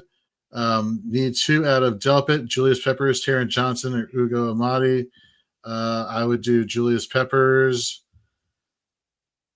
You said Julius Peppers. Gotcha. Yes. Yeah. Well, I look like Peppers if it was him in his prime, or Jabril Peppers. And I think I might go Amadi, but Delpit is kind of like the stable, lowish floor but consistent play here out of the 2 defensive back options. Nate, Delpit against the Chiefs seems like a good play. Everything short to intermediate. Delpit should be around most of the action for the majority of that game. I think that just a double-digit tackle upside, I think, is more likely for Delpit than any of the other ones personally. So good luck, Summer. Sorry that we had to bring Jorge back away from his other duties to answer your question in the most pivotal week that you'll have all year when he's retweeting the week 3 bus plays that we had in the preseason rankings. So Jelly of the Month Club, gift that keeps on giving. Morning, half-point PPR, Isaiah Pacheco, Jalen Waddle. He should be a favorite in this game, so maybe we're going for floor, but I don't think they have too much of a difference. Pacheco's crazy thing with that is he's been like pretty explosive coming back. Like he's looked really good, but that offense just stalls, and he hasn't had a ton of, I don't know if I'd have to look that up for the red zone attempts. I can't recall over the last couple weeks. I'll pull it up for you. Any for him. It's been rather disturbing simply because we've seen him take control of the backfield over Kareem Hunt. It's proving more and more each week that I think he should. So over the past 2 weeks, let's see here. Okay, let's do 3 weeks. Sorry. Okay. I think he's been back 3 weeks, right? So inside the 5-yard line.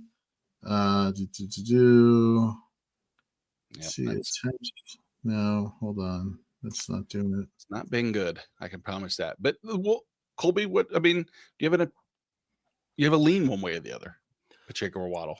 The game environment's obviously better for Waddle, and there's better weather for that one. But the interesting thing with Pacheco is like the haters will say like, well, he's not even playing half the snaps since he came back, but played 32 snaps last week and racked up 14 carries and 4 targets. Like they're going to get him the ball. They should be playing from ahead. So especially if you're going to be a favorite, I think Pacheco is the safer play. And all he has to do is score a touchdown one of these last 2 weeks. He's at double-digit points, and I think you're fine there. And especially with like half PPR, who cares if Waddle catches 6 or 7 balls in that better scoring game? Pacheco can get you 60 total yards and a touchdown, and you'll be better off. So I think you play it safe with Pacheco.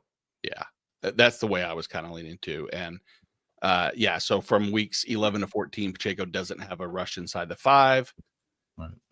He's got none inside the 10. That's pretty impressive. Yeah. Yeah, he has one inside the 15-yard line in the last 3 weeks. So that'll change today. That will change. I was not talking about that to prove a negative as almost as much as let's have upside. He's been explosive in between the 20s. The problem is he hasn't done anything inside the 20 yet, and that will change today. So I'm leaning Pacheco too. Jorge, do you strongly consider Waddle over Pacheco or not? I think I'd go Waddle. I just like the upside here and the situation, half PPR nature of it. And you saw Kareem Hunt has been, I think it's not saying much. He's had 1 attempt within the 5-yard line in the past 3 weeks. So I do get your point on Pacheco, but I think I'd shoot for Waddle's upside here. That one rush for Hunt inside that also was on a drive that Pacheco basically had ran off, if I remember correctly, 2 or 3 real significant bursts, and was even, really pumping his chest and excited. And I thought, good, here we go. He's going to get the opportunity to get the touchdown. And then I watched him jog off the field and Kareem Hunt come in. I believe I cursed at the TV at that moment. Caesar has a question in standard league. Everybody, starting Sincere, Adam Thielen, Jalen Waddle, and he's benching Najee, Malik Neighbors, Devontae Smith. Would you make any changes? So, man, I guess of those names that you're benching, based off what we've said today, Devontae Smith is probably the one that might get some pushback over one of the aforementioned names. Jorge, what are you looking at there? So I like Sincere. Keith really sold me on him this morning. I like Thielen, even though we're talking about standard or non-PPR. Waddle, love the upside. Benching Najee, the volume again there. Man, I think you're right. I think I would go Neighbors over Devontae Smith in this situation. Although, you know what? I take that back. I'd go Devontae Smith over Neighbors. I would sit Neighbors. Oh. Right? I wouldn't change anything. Well, hold on. Let's start from the get-go. He's starting. I'm losing. These are the 3 he's starting. Sincere, Thielen, Waddle. Are you starting? Are you putting in Najee Harris, Malik Neighbors, Devontae Smith over Sincere, Adam Thielen, Jalen Waddle? No, I'm not. There you go. Colby, do you want to do anything different? I think I would start Sincere, Thielen, and Waddle, and I would leave those 3 on my bench, not in my starting lineup. Now, Keith, you came back to some confusion, and I apologize for that. Kind of chaos a little bit. Chaos. Are you doing anything different? Do you have a lean that you want to push Devontae or Neighbors or Najee in over any of those 3? No. I'm Sincere, Thielen, and Waddle, 3 guys that are in a ton of my DFS lineups this week. And I think Thielen is a legit top 10 wide receiver this week. And he basically is a top 10 wide receiver when Bryce Young starts over the 22 starts that they've had together. So there you go. Well, Mr. Scampers is a massive underdog, which, Jawan Jennings, Cooper Kupp, half-point PPR. It's still Mark Andrews over Tucker Kraft, right? Colby?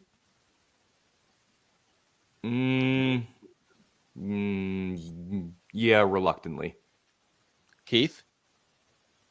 Yeah, I don't love either one of them. Looking for like a home run play, but actually, I think if it's a massive underdog needing points, I would probably actually play Kraft because he at least scores touchdowns on a regular basis. It could be one of those deals where he has another 3-catch, 2-touchdown performance, which I believe he's done a couple of times this year, to where I just think that Baltimore is going to just smash it down the Giants' throat without Dexter Lawrence in the middle of their line. And I don't really know how much Baltimore is going to be throwing to where I at least think Green Bay, again, Kraft gets a huge volume in the red zone.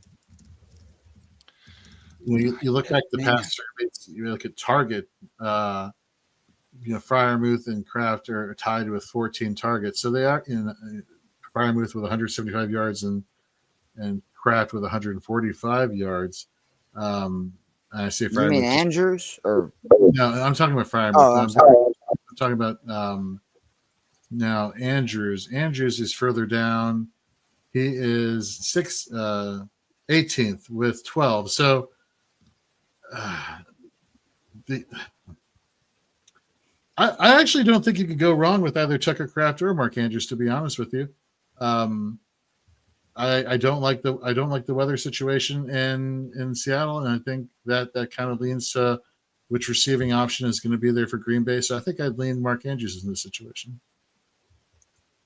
Yeah, the one thing you touched on, Keith, you were saying about the touchdown differentiation between the two, and really over the last month, Andrews is first amongst tight ends and touchdowns within the 20. Which don't get me wrong, pick and choose some sample size, but I have noticed over the last few weeks, really, Lamar has looked to Andrews in the end zone. But two of those were, or well, at least one for sure was just a jump ball that Andrews went up and got.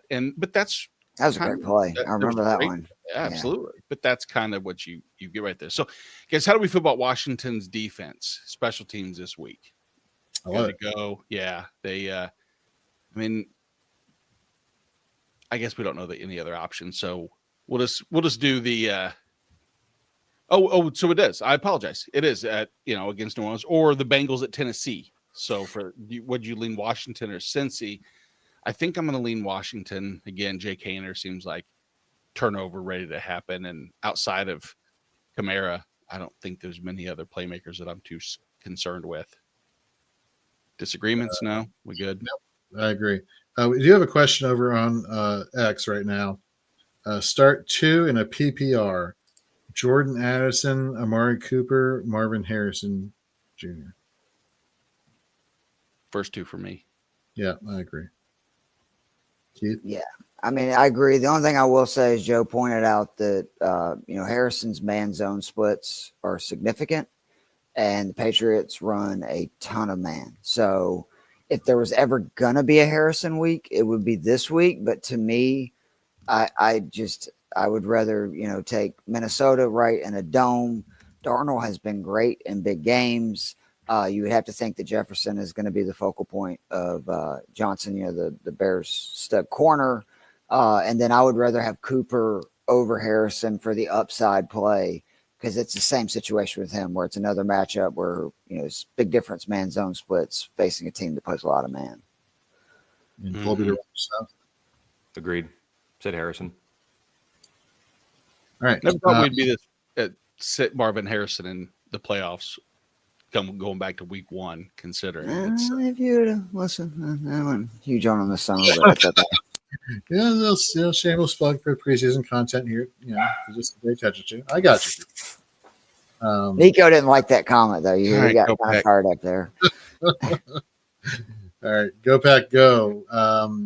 Hey guys, I have a huge decision to make. James Conner or Tyreek Hill in PPR. Conner is projected 2.3 points higher, and DeMarcado is out. But Trent Benson is still there, and that leans in terms of a little concern there. So I would go Tyreek in this situation.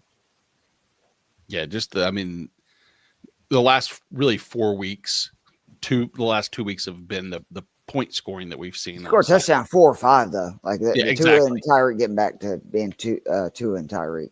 50% first read target share last week too for the first time in I think like 2 months.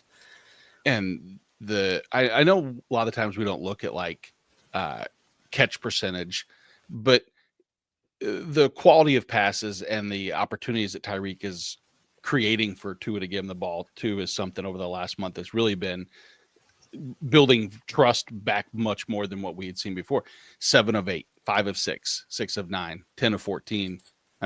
14 targets, 9 targets, 6 targets, 8 targets. It's Tyreek Hill back to at the perfect time for him to get back into form is going into the playoffs, especially. So I'm at Tyreek. Colby, are you Tyreek as well? Yeah, at some point you're going to see Eric Murray he'll just be running behind Tyreek Hill and it'll be a 40+ yard touchdown. So yeah, I'm going Tyreek Hill. We'll say I like James Conner this week. So, looking at your other running backs, like I do think that Arizona is going to lean on him. That's what their offense has been the last few weeks. But I do like Tyreek better than Conner in a vacuum. Got it. All right, Rome the host needs one of these: 1 running back, 1 wide receiver, 1 flex. So start at running back between Tyrone Tracy and Sincere McCormick. McCormick for me. McCormick. Jorge, you say McCormick as well? McCormick as well. Here. All right, so of the wide receivers, I think the answer, maybe not. Thielen, Downs, and McConkey. I think that it's probably, for the majority of us, between McConkey and Thielen. Fair to say? Yes. I'm still Thielen, number out of these 3 first, Yeah, you had Thielen as a top 10, so I assume you're on Thielen. So then does that immediately obviously, assuming health, McConkey is our flex play out of these options, Colby? Yeah, I I hope McConkey plays. It's a really good spot for him too if he goes. So the thing with Downs is he does have a better matchup because he won't see Surtain going in the slot for Indy, but I just can't trust Anthony Richardson throwing against man coverage. And Denver plays a boatload of man. So yeah, I'm going to go Thielen and fingers crossed because if McConkey plays, he's getting 10 targets. That's just going to happen in this matchup. So Thielen and McConkey. When we last saw him, he got that in the first half versus the Falcons. So, Yep. All right. Next question here. We got Supersized Senpai, Brian Thomas, or the hyphenated king, Nick. don't disrespect Brian Thomas like this. It's BTJ. I know it's a tougher matchup, but it's BTJ. Yes. Screw the Titans, Brian Thomas. Chase Brown, Jameson Williams, or Thielen in my flex spot, half PPR. Still Thielen. Thielen. I can't sit Chase Brown with his volume and everything. Yeah, Chase like Brown. I just Monster. I love Thielen, but I mean, when you're getting 95% of the snaps and arguably the best offense in football, sign me up. Yeah, he was just a beast. I stand corrected. Chris B. Feel crazy even asking this. Start 2 tight end league. Tight end reception 1.75 points. He says he thinks he's locked in to Jake Ferguson. He has Pitts currently as his tight end 2. Am I off to consider Stone Smart or Mike Gesicki? So let me quick segue. Andrew Cooper over at Fantasy Alarm does a lot of tight end work, research on tight ends. Last year on our Dynasty show, he was talking about obscure tight ends to pay attention to in 2023.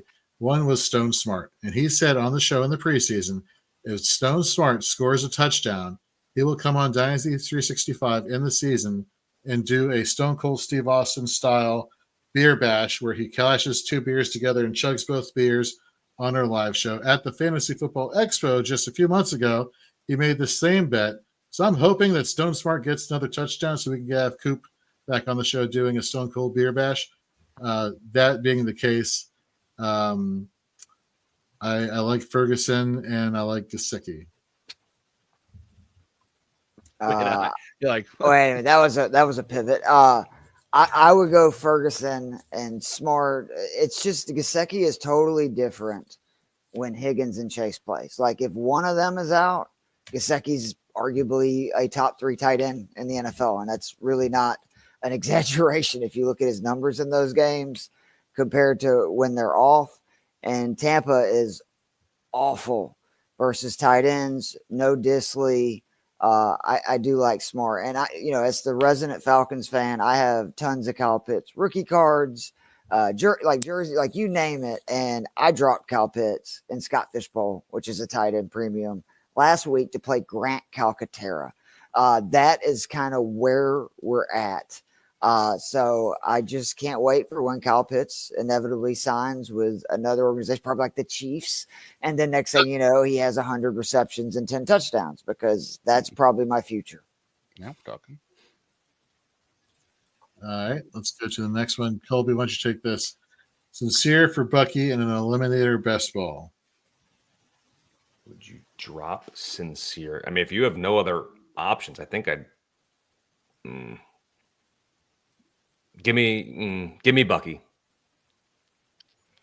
Yeah. Yeah, the offense is just so bad in Vegas that I like Sincere again for just the floor of seeing so much volume because I don't trust Desmond Ridder. I don't trust that offense to do much, and I think he'll see plenty. The upside for Bucky is 3x over Sincere any given week. So it's best ball, right? So I mean, yeah, like it's not going to kill you if you play Bucky and then he ends up, not going ham. But there is a chance that because he's done it, God, how many weeks now that Bucky Irving is a top 5 or 10 running back. Yeah, absolutely. 8, 9, 11 for Sincere won't move the needle much unless you get a exactly from somebody. 16 to 20. Next question. Ronnie Daniel, start 2, half PPR. Brees, Bucky, Jalen Warren, Jerome Ford, Jaleel McLaughlin. I obviously lean the first 2, but should I consider the others with injury concerns and game script concerns? Colby, you're shaking your head. Brees and Irving, clear as day. Everybody else agree? Yep. All righty. Next one, we got Mobbin. Wow, I'm slow. Kate Otten or Pat Fryermuth. Let's start with Keith. Look, like Kate Otten wants. Is it Ferguson or it's Fryermuth, right? He also said, or Ferguson is an option. Kate Otten, just since Mike Evans has returned, is unfortunately like on milk cartons. Like that was, his moment was when Evans was out and they needed him. I get Ferguson has a great matchup. I would argue Shoemaker is the best tight end on the Cowboys right now. So I'm going Fryermuth. Again, no Pickens. I don't think Pittsburgh's going to be able to run the ball consistently on this Eagles team, and they're going to be forced to throw. And I love Calvin Austin, but he's nicknamed Mighty Mouse for a reason. Van Jefferson, Mike Williams, like not exactly a murderer's row of wide receivers. So I think Fryermuth may have like a season high in targets potentially, especially if the Eagles get up. But guys, I've got to run. We will see all of y'all soon. Nate, I need you to send me your nephew's address. I want to get him some Yankees and Dodgers cards and send them his way. Okay. Yep. He really likes Mickey Mantle, Lou Gehrig, Joe DiMaggio, Babe Ruth. Funny, I'll ask him like, "How did you like those cards?" By what cards? It's like, what card? Exactly. Yeah. Thanks for the Stone Smart card. Got some drunk guys poured beer all over it. Wow. All right, guys, have a great week, man. Good luck.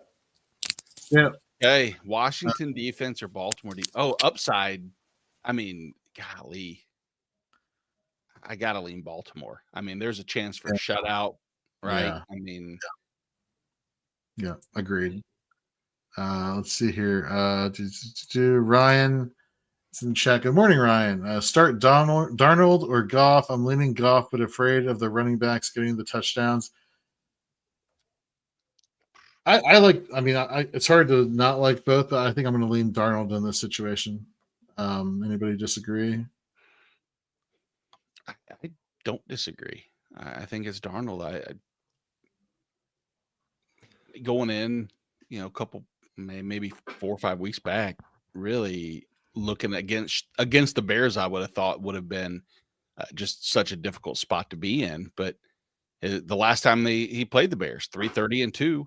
And that's really the connection with Jordan Addison has even improved since then. So, I mean, I like Donald, even though Jared Goff is a fantastic option and you should be proud that you have him on your team, not ridiculed for drafting him as I was by someone's significant other here in this chat. Mm-hmm. Yep. You were like literally mid-auction draft. There wasn't even a hello. It was just not like, even. Looked over, look at the roster. You drafted him, really, and then just walked off. And I got him for $1. I was kind of happy. Matter. I was like, it didn't matter exactly. And he was awesome. back at it, but I had Stroud as well, so I had Stroud and Goff. So I helped both parts of that family. It was a dichotomy of Conway love / hate. Yep. I'm loving this comment, and thank you very much, Casey. She likes the tidbits we're providing on the show. No other feed this morning is analyzing these player decisions. Thank you so much. We really appreciate you tuning in. Alvin over on X says, good morning. Good morning, Alvin. Would you start Cook or JT? Also, is Jacoby safe to start, or should I play Amari? So going backwards, I would play Amari over Jacoby. Mm-hmm. And I would just Jonathan Taylor, ever since Anthony Richardson has gone back, his attempts have gone way down. I'm a little concerned about that. Well, the quality of the attempts has gone down considerably. Yeah. Because, he had 25 carries last week and 24 carries in week 11. And combined, between the two, he hasn't averaged over 4 yards per carry, barely averaging 3 over the last 3 weeks. They're bad. Like against Denver, I guess not last week, 2 weeks ago against New England, but at Denver, a tough matchup. And it's like, how many touches does Jonathan Taylor need to really produce over Cook? I think that's probably what you're alluding to, Jorge, and I cut you off there, and I apologize. Yeah. So I would go both Bills in this situation here. Colby, anything else? I was trying to pull up. I remember looking at it when I was writing the article this week for Fantasy and Frames. It was something about Taylor with like I don't remember what the exact numbers were, but it was something. It was like he was like 7th in weighted opportunity, but like 18th in like points. And it's like the volume has been there for him and all that's been good. It's just the production hasn't been and despite, I think you're right. The quantity has been there. The quality of those carries quite hasn't. And Anthony Richardson stealing them around the goal line. So James Cook can get involved. I think I go both Bills. If I had anybody but Desmond Ridder, I would probably be starting Jacoby Myers, but that game's going to get ugly for Ridder. So here's an interesting little tidbit, if you will, on Jonathan Taylor. Over the last 4 weeks, really, that stretch that I was looking at, 22 attempts inside the 20 for a 1.8 yards per attempt with no touchdowns and one target over that same month span. So just, again, even the high value touches, he's been so inefficient with them.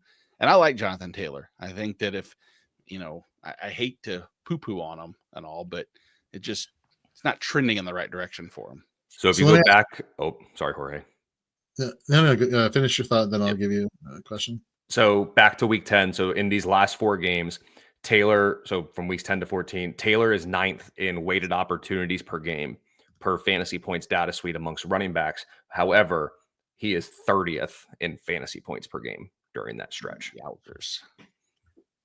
So let me ask you guys a question quickly from a dynasty perspective.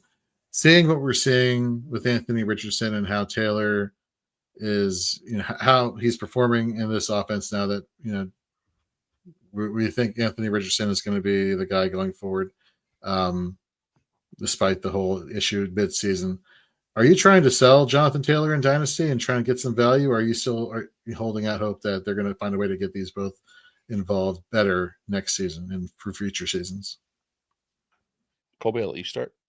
I think I'm holding him just because of the sheer fact that the workload is there and we don't get many guys that have this workload, and he's under contract for the next couple of years. So they're just going to continue to go with him. I do think they'll probably work to get a better number 2 in there, but it's still going to be Taylor's backfield. So if people want to talk about him, I'm fine. He's not somebody I would say is untouchable by any means, but I'm not going to be actively shopping him. I'm just going to trust the workload and just hope he continues to get 15 plus carries and touches a game and hope that better production comes. It's really no different than, to an extent of like Saquon Barkley in terms of like the quarterback's going to steal some production around the goal line. That's going to happen.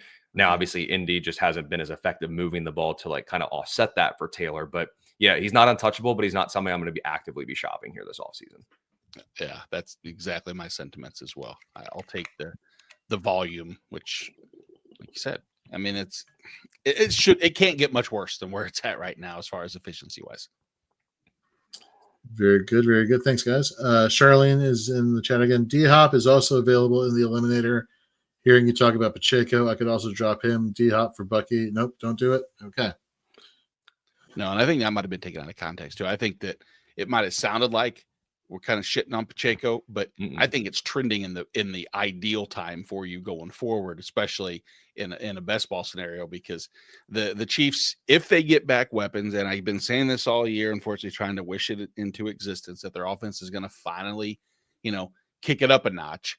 But if they get Hollywood Brown and the defense is actually not as good as they've been, maybe they get into positions where they have to be more offensive. And if they get more offensive and Isaiah Pacheco continues to take over the backfield, Houston, the matchups aren't great, of course. Houston's not terrible, but not great against the run as far as a matchup wise. Then Pittsburgh and Denver. Maybe I shouldn't have looked up who they're playing because that didn't really help my case, needless to say. But next question. Mark. Yeah. All day, Mark. Full PPR, need to set one. Pacheco, Ridley, or Taylor. It's Taylor for me to set one. I was going to say Taylor, and I thought that I was going to be kind of the odd man out there, but I'm not sitting literally anybody that faces Cincinnati. I'm just can't do it. So yeah, I'm going to sit Taylor, believe it or not. I might be there too. Especially if the weather's is bad, I think maybe Pacheco sees the biggest volume he's had since earlier in the season pre-injury. Here we go. Wow. Scott White over in the YouTube. PPR, I'm debating if I should start Jameis or Richardson today. this is the tricky one. I normally, I want to say Jameis just for the ceiling of him chucking the ball. And like we talked about the Chiefs, pass rushes of late's been poor. Their pass EPA has been down by comparison. But Colby touched earlier about the Colts matchup in a man-heavy scheme, which tells me there's going to be plenty of opportunities for Richardson to see, DBs with their backs turned, and he's going to scramble and he's going to get, that 50, 60-yard rushing kind of floor. And that's what's going to lean me towards Richardson if that's enough to sway people that direction. Yep. Co-signed. K-Quicks, would you start Charbonnet over JT? I think we can all go around the horns or frames and say yes. Yep. Knicks over Murray. Yes for me. Yep. Will be yes for everybody.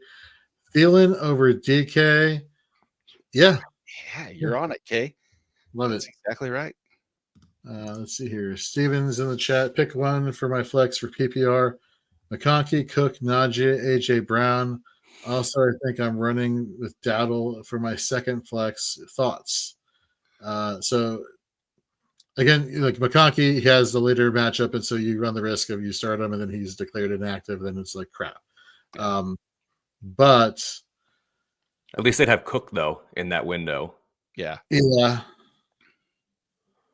Do you think the squeaky wheel in the situation with AJ Brown complaining about the passing game and everything last week, does that sway you at all, or are you just staying away from this Eagles offensive passing game for a while? That Pittsburgh secondary is no joke. Like, they're a tough unit to throw against. And I think Pittsburgh's going to come into this and say, we're going to try to muddy this game up. Yeah. Like, they're okay. There are very few teams that are willing to and almost want to go as run heavy as Philadelphia. I don't know how much success they'll have, but I think they're content with trying to keep those guys off the field as much as possible. So I think for this one, I think it's McConkey and Dowdle, and then you have an easy pivot over to James Cook if for some reason McConkey doesn't play. I agree with everything he just said. Yeah, I do too. I think that's the smartest, safest play. Is it the biggest upside play? Probably not, but I don't think that's what like if you're really, if you were down by 20, maybe the upside that AJ Brown, but I think your scheme breakdown for what you think the game is going to look like is spot on. All right. Thank you very much for the question there, Steven. Caesar is asking Tim Patrick or Rashad Bateman.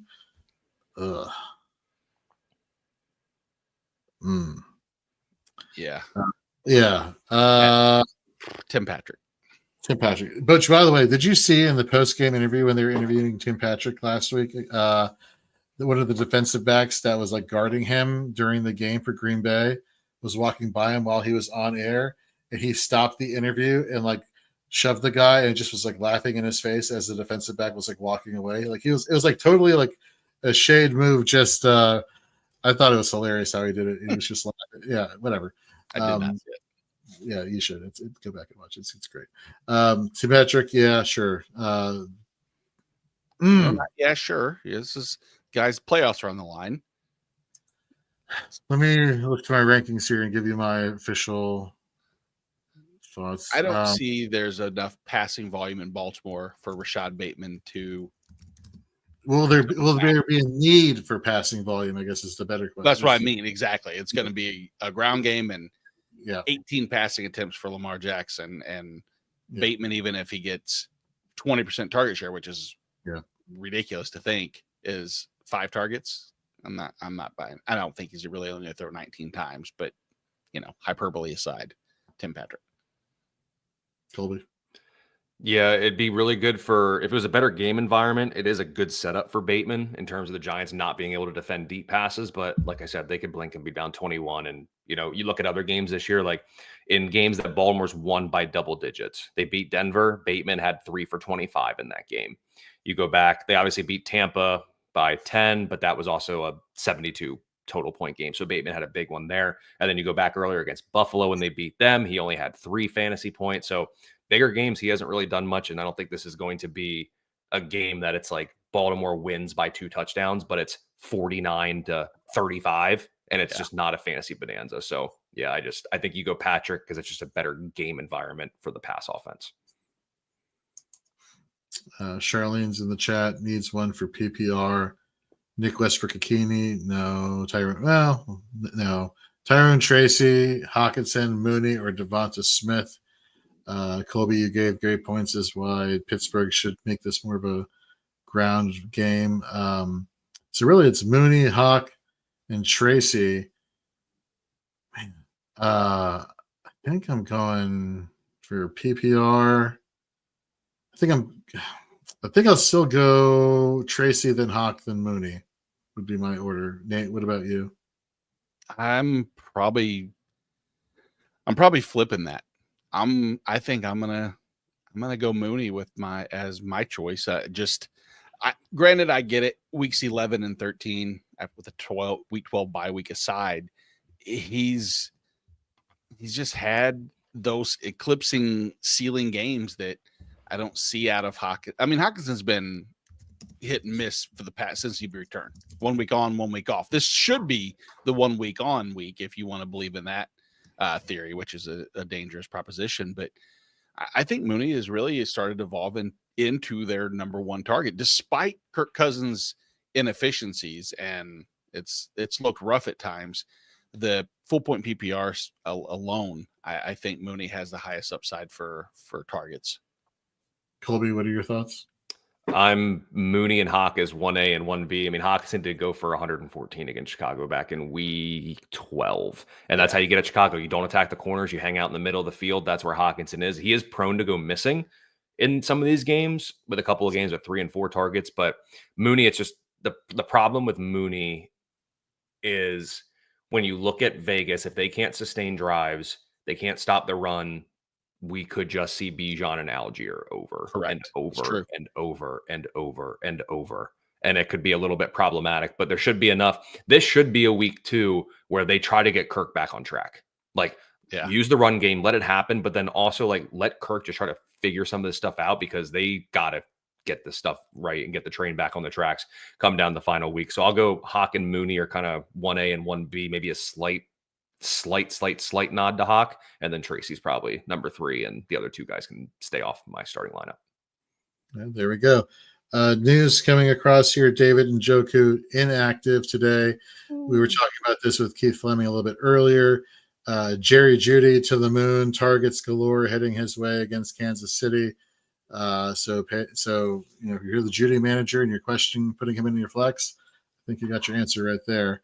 I still think that's an Elijah Moore uptick just as much as it is Jeudy for where I see the pass funnel happening against Kansas City. So maybe more of a DFS scenario if you're looking for that wide receiver 3. Elijah Moore, I think, could be a 10 target. Might not be high volume as far as or yardage production, but I'm intrigued by that matchup too. And over at Fancy Alarm this week, I actually did put Jerry Jeudy as my play of the week at wide receiver, because lately slot receivers have hurt Kansas City. And while Moore goes in there more, no pun intended, Judy's been more productive out of the slot in recent weeks. So I love Jeudy. The weather is a little bit concerning for the passing game, but I love Jerry Jeudy, and Elijah Moore's in a good spot as well. And I mean, I think we can all agree that Cleveland probably is playing from behind. So I hope so. It'll be a 2-point game, I'm almost certain, since every other game for the last 6 weeks have been against Kansas City. It's been cardiac. My cardiologist, I don't have one, but if one's out there that works for free, let me know, because I probably need you by the end of the season, because it's been stressful. Nice. Braden Powell here on YouTube on a PPR league. Start 2: London, Sutton, Addison, Thomas, Jones, Cook, Neighbors. Whoa, holy shit. Yeah. I would go Addison and Brian Thomas. I like Colby's comment from earlier where draft a worse team in this case so you don't have to make these decisions. I don't like this. Fuck. How do you not – I was going to say, how do you not play Cortland Sutton, just considering he's the offense in Denver? He's my one here. He's my one, but my 2 might be I guess if it's full point PPR, I might lean one of the receivers over James Conner, but I kind of like James Conner as my 2, I think. Mm-hmm. Sutton and Connor is where my eyes went first. Yeah, I hate sitting Drake London though. Like I hate sitting him, but yeah, I think it's Sutton, Connor, and then it's like a toss up between Thomas, Addison, London at 3. But Sutton is clear and day. He has to start for me. You want perimeter receivers that are effective against zone against Indy, and Sutton is exactly that. Yeah. All right, so majority go for Sutton here, definitely, and then Connor. So Sutton and Connor, I think it is full point PPR too, by the way. Yeah. Okay. That's what I would do. So K-Quicks, Smart or Komet, full PPR. Does this change if Lad doesn't go? If they use Stone Smart the way they were using Will Disley, you can make the argument that Smart is the better play here than Komet. But do you think that'll actually happen, Nate? Oh, man, I don't know. I mean, I think many of us that know Coop and were part of, you hear the Stone Smart, and when one game happens out of, 30 weeks later, and it builds like, yes, this is what it's, kind of the expectations were. I still don't buy into him being a better talent than Cole Kmet. But again, opportunity aside, outside of Ladd, Herbert, they've shown their passing a lot more. Keith's talked about that for the last 2 months now. Their running game, you've seen the drop off. That's the one thing I'll credit Harbaugh for. When your team dynamic was run the ball and beat everybody up on the ground, and then you realize that the running backs you have in-house just aren't effective doing that, you pivot to the pass happy game and you trust in your quarterback, and he's done that, which is admirable. And I think that's a sign of a coach that's building the right team. I don't like the floor for either. I like the ceiling for Stone Smart better, I think. All right. We got the Stew with JT Brew, one of our many shows here at Fantasy and Frames, which you can check out on Tuesdays when they do their college football and NFL over under betting props here. They got a question: Mooney, Tracy, or Watson in full point PPR? You guys got me going on Mooney. I really like the takes there you had earlier. So is Mooney the consensus choice all around? Yes, for me, yeah. And then we got Charlene, Boswell, or York. Yeah. Hell, I don't know. So wait, all right, Philly, Pittsburgh.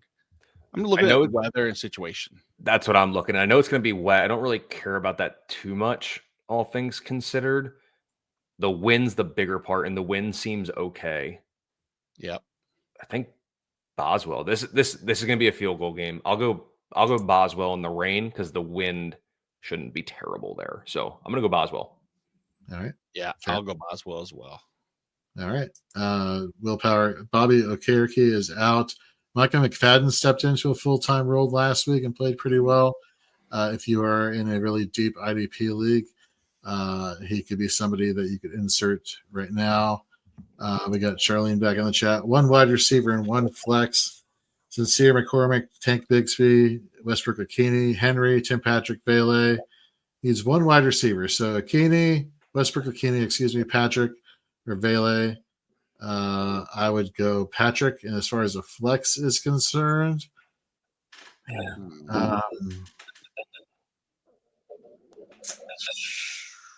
jeez, I don't know. I would. God, I hate to say this, but I might roll Sincere. Yeah, I think Sincere. I just don't know about between Patrick Bailey and Westbrook Akini. Not my hate towards Nick Westbrook Akini. I don't hate the player. You hate the overdone hype that he was actually a good wide receiver who's doing well for fantasy. I got you. But the matchup is the best of all of them. The Bengals is the matchup that I like the best, and honestly, the likelihood to run the most routes is probably, golly, I hate that because I start to overanalyze situations. I'm like, all right, well, routes run. Who cares when it's, Will Levis throwing the ball? Tim Patrick, better opportunity, better game script, better everything around. But I'm gonna stick with Tim Patrick. Ugh. And then a flex. Sincere. All right, Colby. Patrick and Sincere. Yeah, sorry, Charlene. All right, let's round out our questions for this morning. And by the way, thank you very much for everybody who's been tuning in to the Fantasy Frames Fantasy Football Kickoff Show. T-Bills 15, Kirk Cousins, Geno, or Will Levis, 4 points for passing touchdown.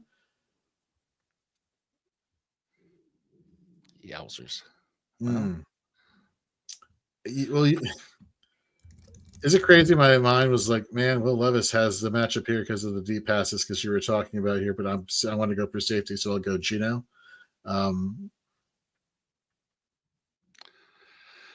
Yeah, I guess so. I mean, we know in 4-point passing, the moving of the needle is the rushing upside, which I don't know. We know is not Kirk Cousins. Right. I don't necessarily think it's Geno Smith either per se, but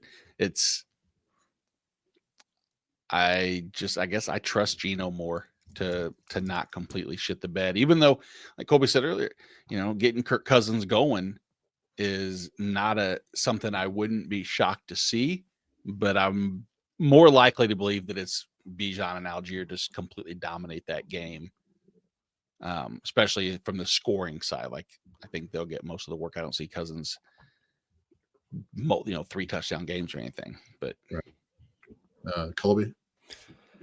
Yeah, I think Levis has such a good matchup.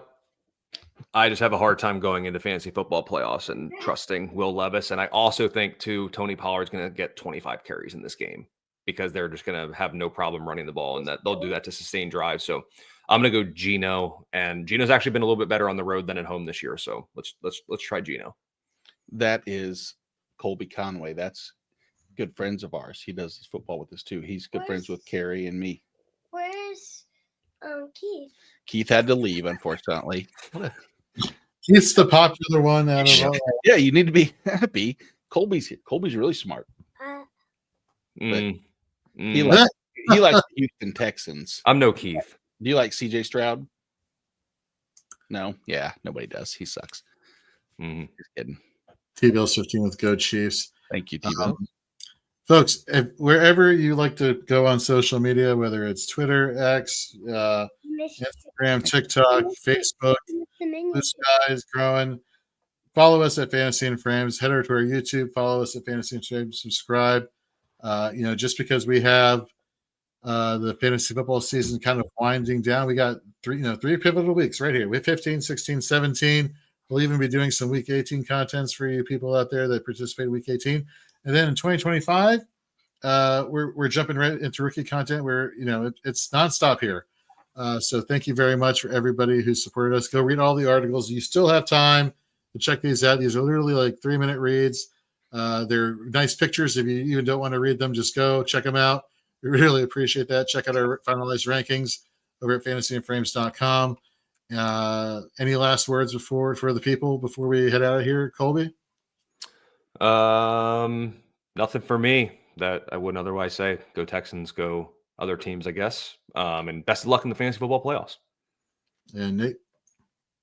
Yeah, go Texans, go Chiefs, go Commanders, go Eagles, Patriots, Falcons, Bills, Chargers. Just kidding. Screw all the teams. Want to appease everybody, since Jorge, you showed earlier that you don't care about the viewers. I do. So does Noah. So, it's good luck, everybody. Take care. All right, y'all take care.